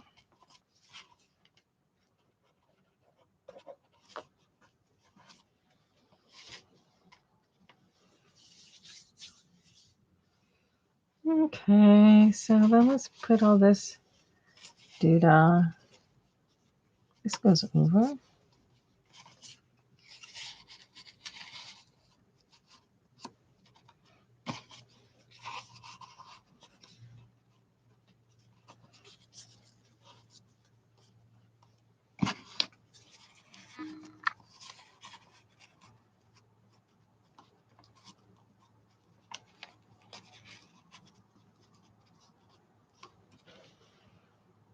Okay. Lift that up.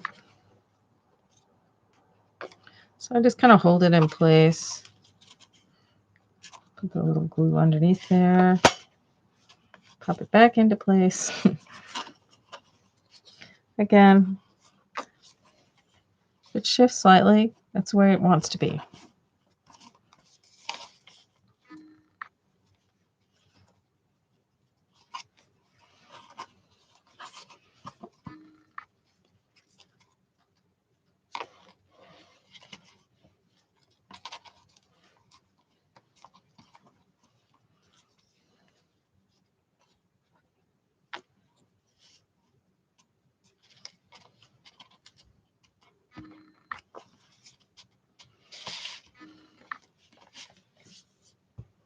Oh, come on, phone. Stay on for a minute.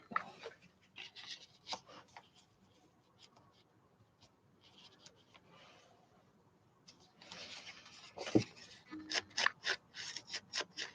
don't know if this will take. I'm just trying to get the edge of the photo. Be a little brown. I don't really want to go on. Oh, you catch it in the sun. It's got a certain iridescence. Ugh, I love old stuff.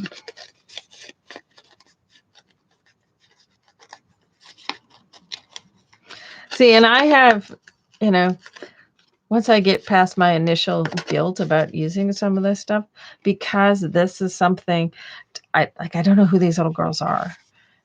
It has less of a feeling of like I shouldn't be doing this kind of thing to it. Okay, I like that going up and over that edge.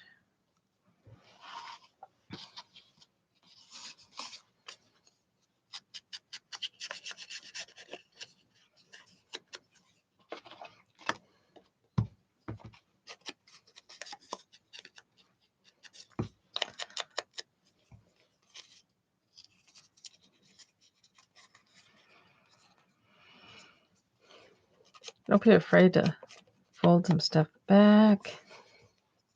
Roll a corner. Whatever kind of things like that.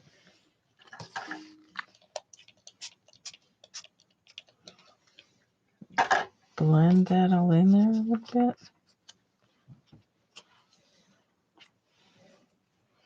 See, and then I just take it, even though it's a little bit wet, and just plop it on there. Gives kind of a cool effect on there too.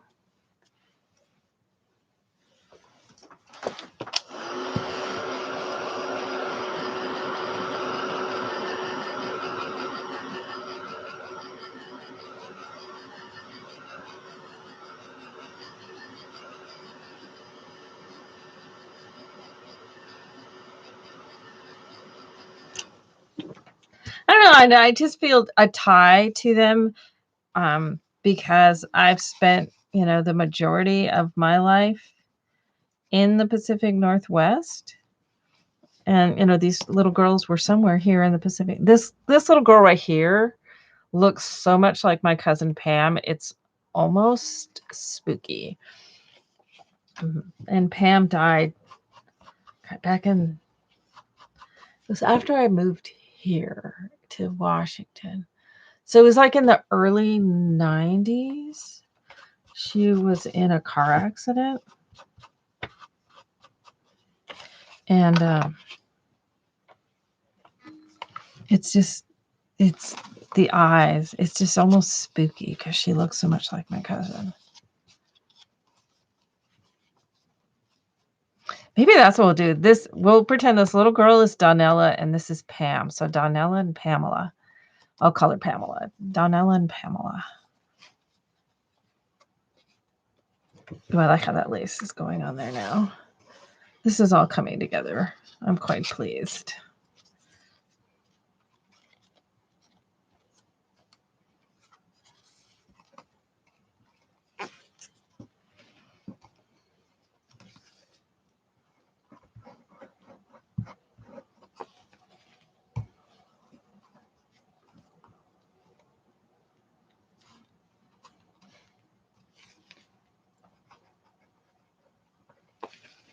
But it's always so weird when, like, especially when you go into like antique stores and stuff. Many times they'll just have some like drawers or boxes that are just filled with people's old photographs.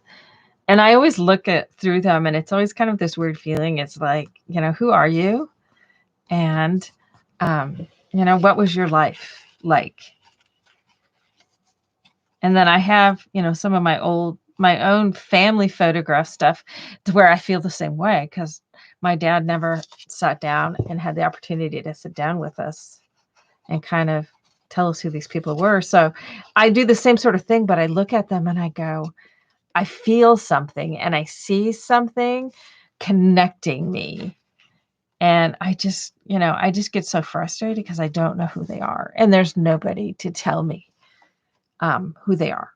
And so I get emotional thinking about it, because it's like I feel a connection. I see pieces of myself, and yet I don't know who they are. So if you have photos like that, make sure that other people know who they are. Put them into a book, put their names down, who they are.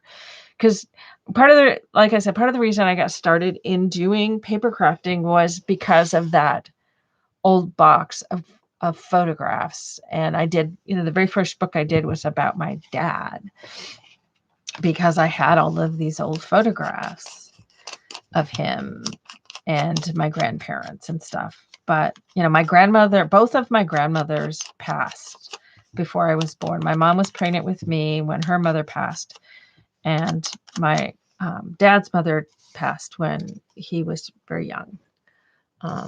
He was like 14. And he was really close to her, so it was very difficult. So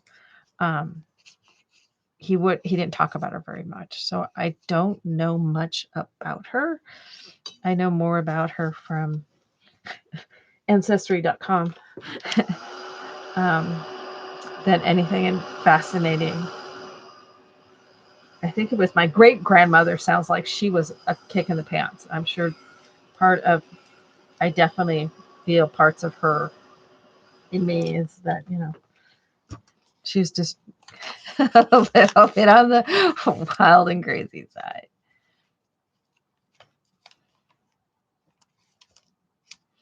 So there's not a whole lot to see at the bottom, their little shoes and stuff. So I don't mind cutting off that little bit, but I think I like it at that little bit of an angle. So there's just hints and bits and pieces of the card back behind.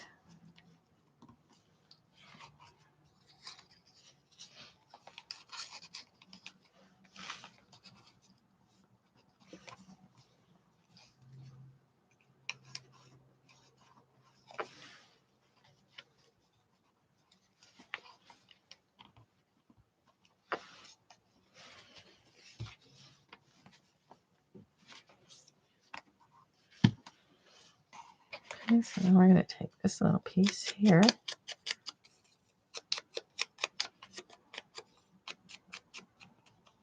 Now, one thing about some of these really old pages is you do want to give them some oomph back behind them, in that they sometimes they can be a little more on the fragile side. Like when you fold them and stuff, many times you want to reinforce where you fold at. So putting this little piece back behind, I want it to stick out a little bit more.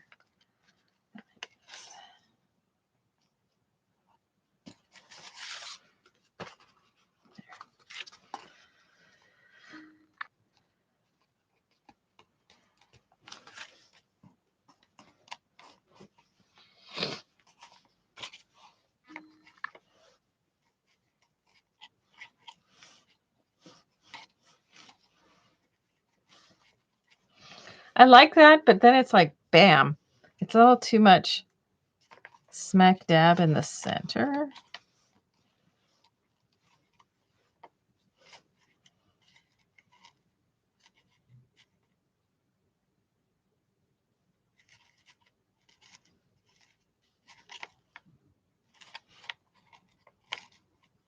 There needs to be something there, but this is too big. Let's see what other goodies we can find. No, me and my fluttery of butters. He's too big.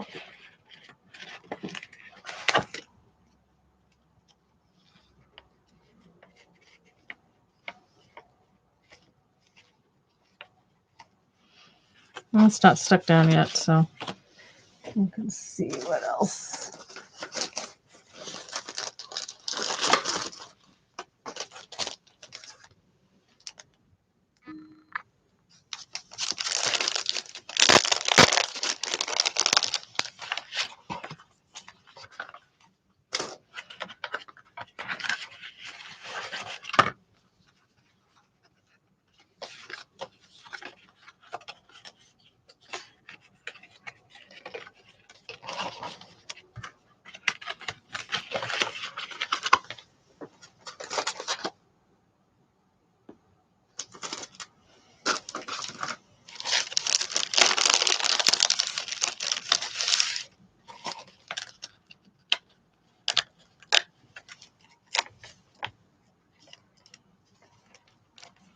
Oh, I like him better. He's a little more subtle.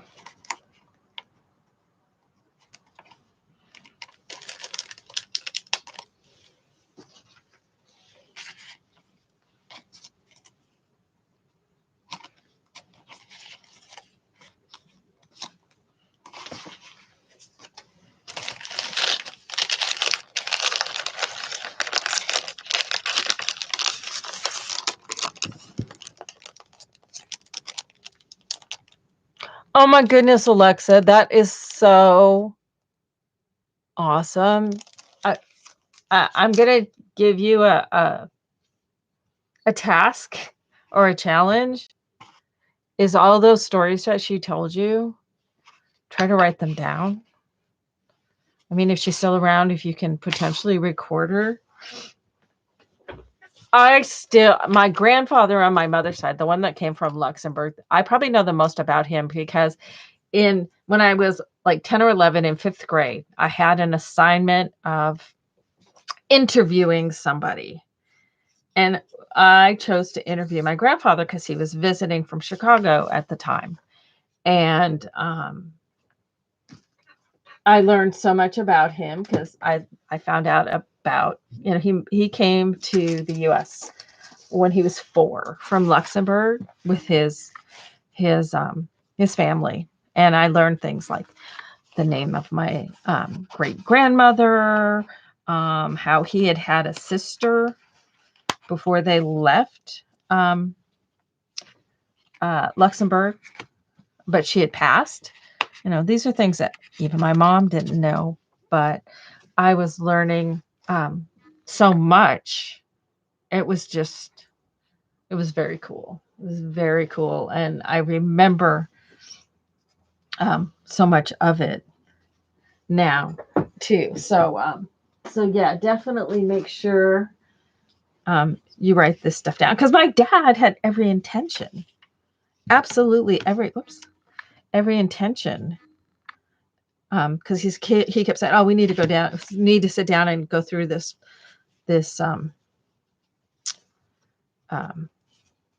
box so I can tell you who all these people are. And you don't expect to pass the way he did. So I love this whole seam binding.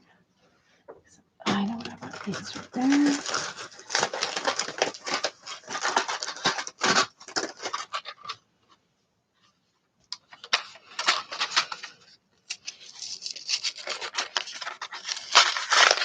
I wish 7 Gypsies was still around. Their stuff is so cool. These little tab thingies. So we're going to make a little tab here. What number do we want? 7, 8, 6, 5, 10, 3, 2, 9, 441. What number?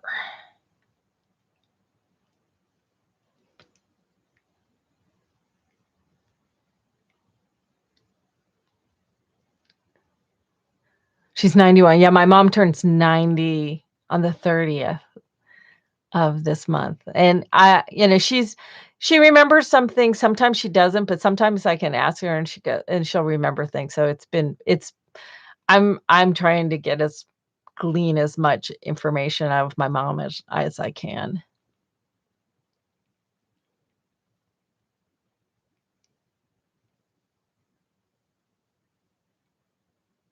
Oh wow, Alexa, that's cool. Yeah, I have a friend from years ago who he actually was in an internment camp during World War II.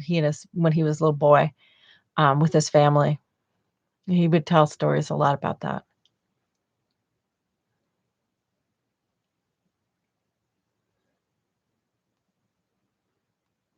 Oh, that's cool, Candy. Yeah, because one thing that I know I found, both on a personal basis and for a lot of people is, um, obviously a lot of us know grandparents, but there's a lot of people who don't necessarily know um, beyond the grandparents, like great grandparents. Like I have great grandparents that I know who they are on um, three of my grandpa my dad's dad. My grandfather was orphaned when he was about 4. And I'm still trying to wade through that, getting that connection all figured out. So, what number should we use? Trying to just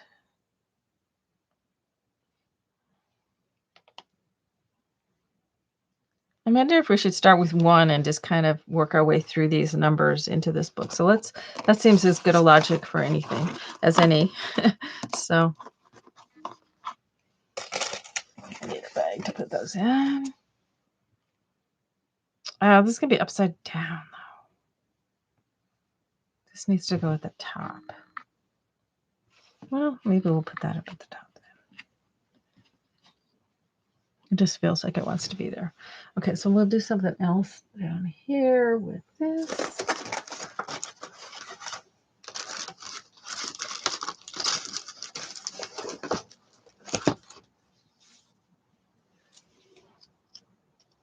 Oh, I like this. See, it's got some little yellow on there and stuff. Oh, yeah.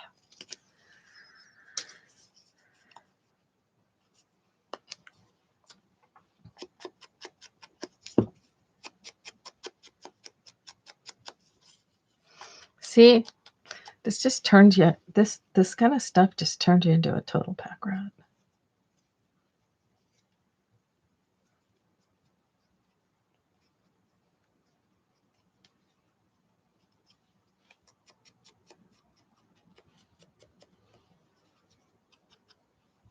Okay, before I hook that on there, because that's going to turn it more permanent, I want to do a little something on here first. I need, where's my blanket?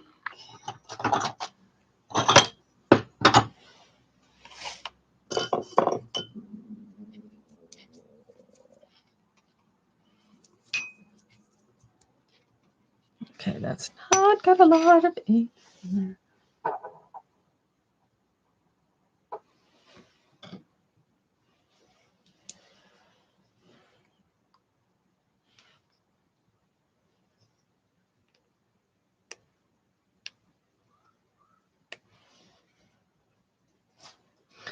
This isn't ink, but we'll throw some in there anyway. This is just my bowl for black ink. Can that work?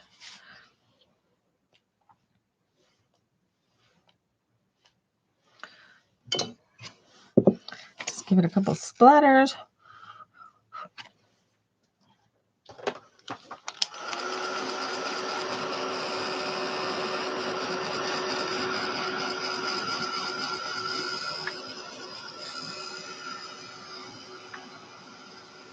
Then I still gotta put a name on there, and it's like it's hard. The world's hardest thing is learning to love your own handwriting.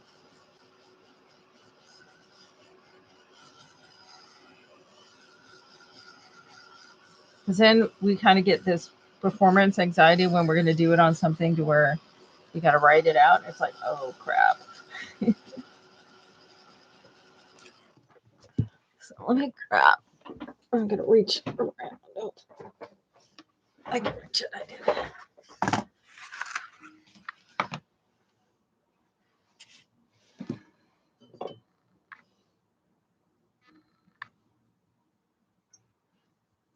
It's probably going to be too watered down.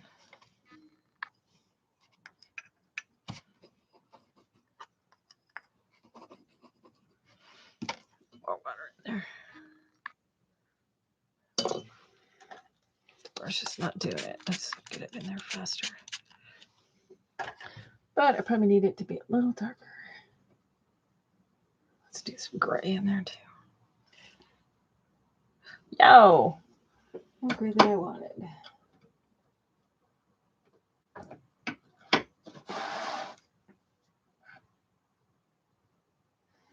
Brown iron oxide. We'll just make a mix. Then I'll have to clean this bowl out. Come on. I haven't painted in a while. You can tell. Everything's dried close. All right. These are just some liquid acrylics.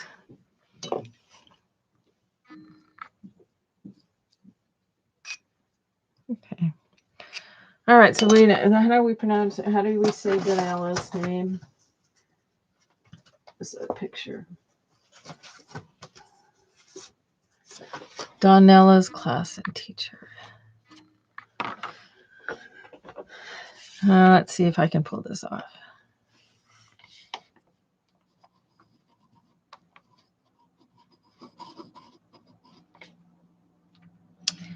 Needs more black.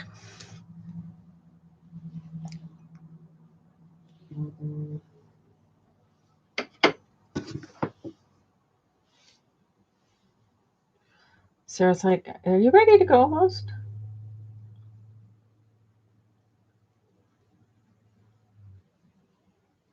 Okay, so wrap this up here. Okay.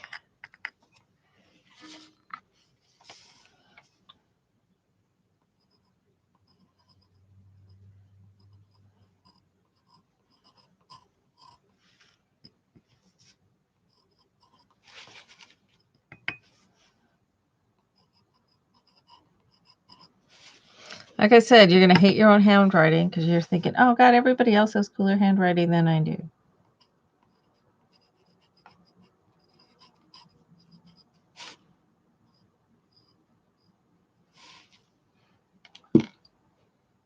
But they don't.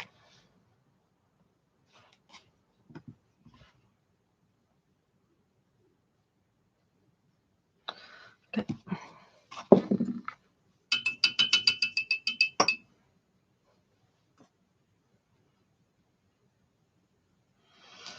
All right, so they're Donella and Pamela, and then I'll put a little ribbon piece. Let's grab something real quick. Sarah's waiting.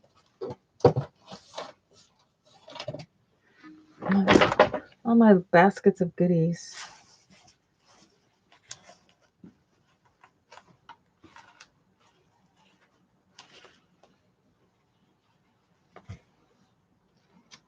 Even ribbon.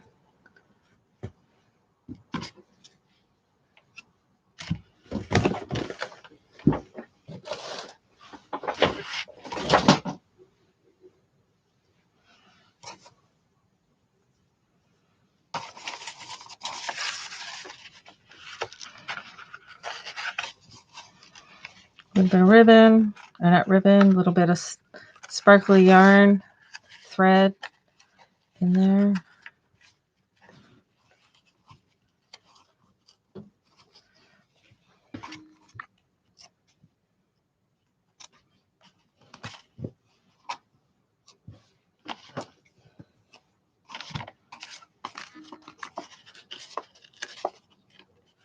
There, so now we're started the story of Donella and Pamela. Because one little girl looks like my aunt, and one we're just going to believe is Donella. And they grew up, 2 little girls growing up in the Pacific Northwest of Canada and Washington. Somehow it just seems to fit. Okay, so we need this a little bit shorter.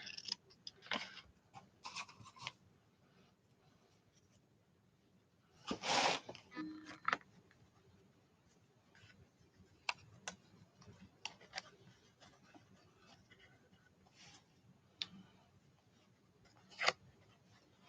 don't know if I was going to staple that on, but I think I'm just going to glue it just to the plastic so I can get the girls out if I need to. If I want to rearrange. So I'm just sticking this little lace tabby thing just onto the plastic part.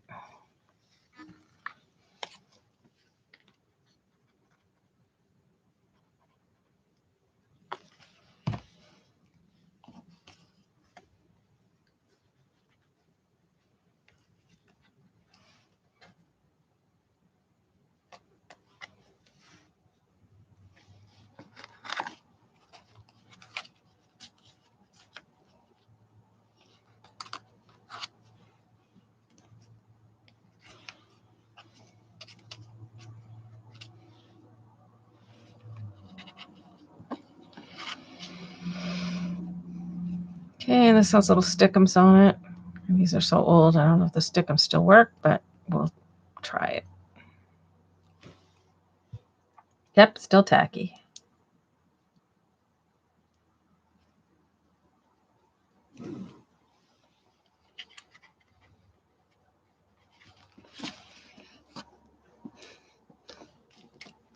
And there we go. We've started their story.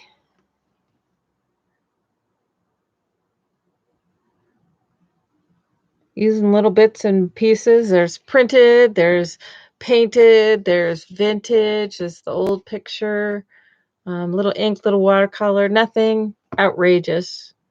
Little dark and brighter frame around the girls. But I'm pleased with it. So this was fun.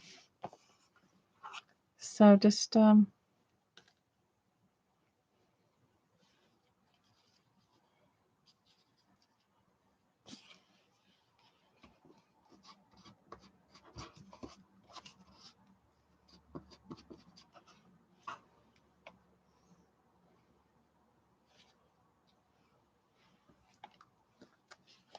so this little space here that looked like it needed something.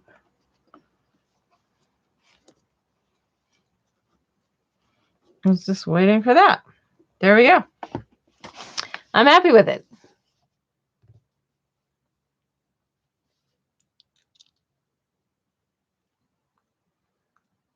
And we'll get there. This will be our 2022 project is when we need something to do on a live show where I don't have something real super specific planned, we can just be pulling this out, because I can do stuff. The next one, it'll be not just, a card here. I'll be able to do something on this back side. But with this, I'm going to keep that the black. But, so even though bits and pieces stick out, as it gets fuller and fuller, I may extend this. Maybe, I don't know, maybe we'll take the cover of this book and attach here, and it extends down to kind of give a cover over, over this. But we'll figure it out. But it's fun it doesn't have to be all contained. And this is just something a little bit different, and it's not perfectly flat, and it's a little loose, a little freer. So I think it's going to be a fun little project to work on. So anyway, so it's fun. I got to go. My daughter's chomping at the, well, she's not chomping at the bit, but I'm like, I ran over, but I was in deep. And so looking up, when you get into that kind of part of your brain, that's what happens. But that's a good thing. It's a great way to shut the world out. So anyway, I need to let you know how much I appreciate all of you. I want everybody who celebrates the coming holiday to have an amazing and blessed Christmas.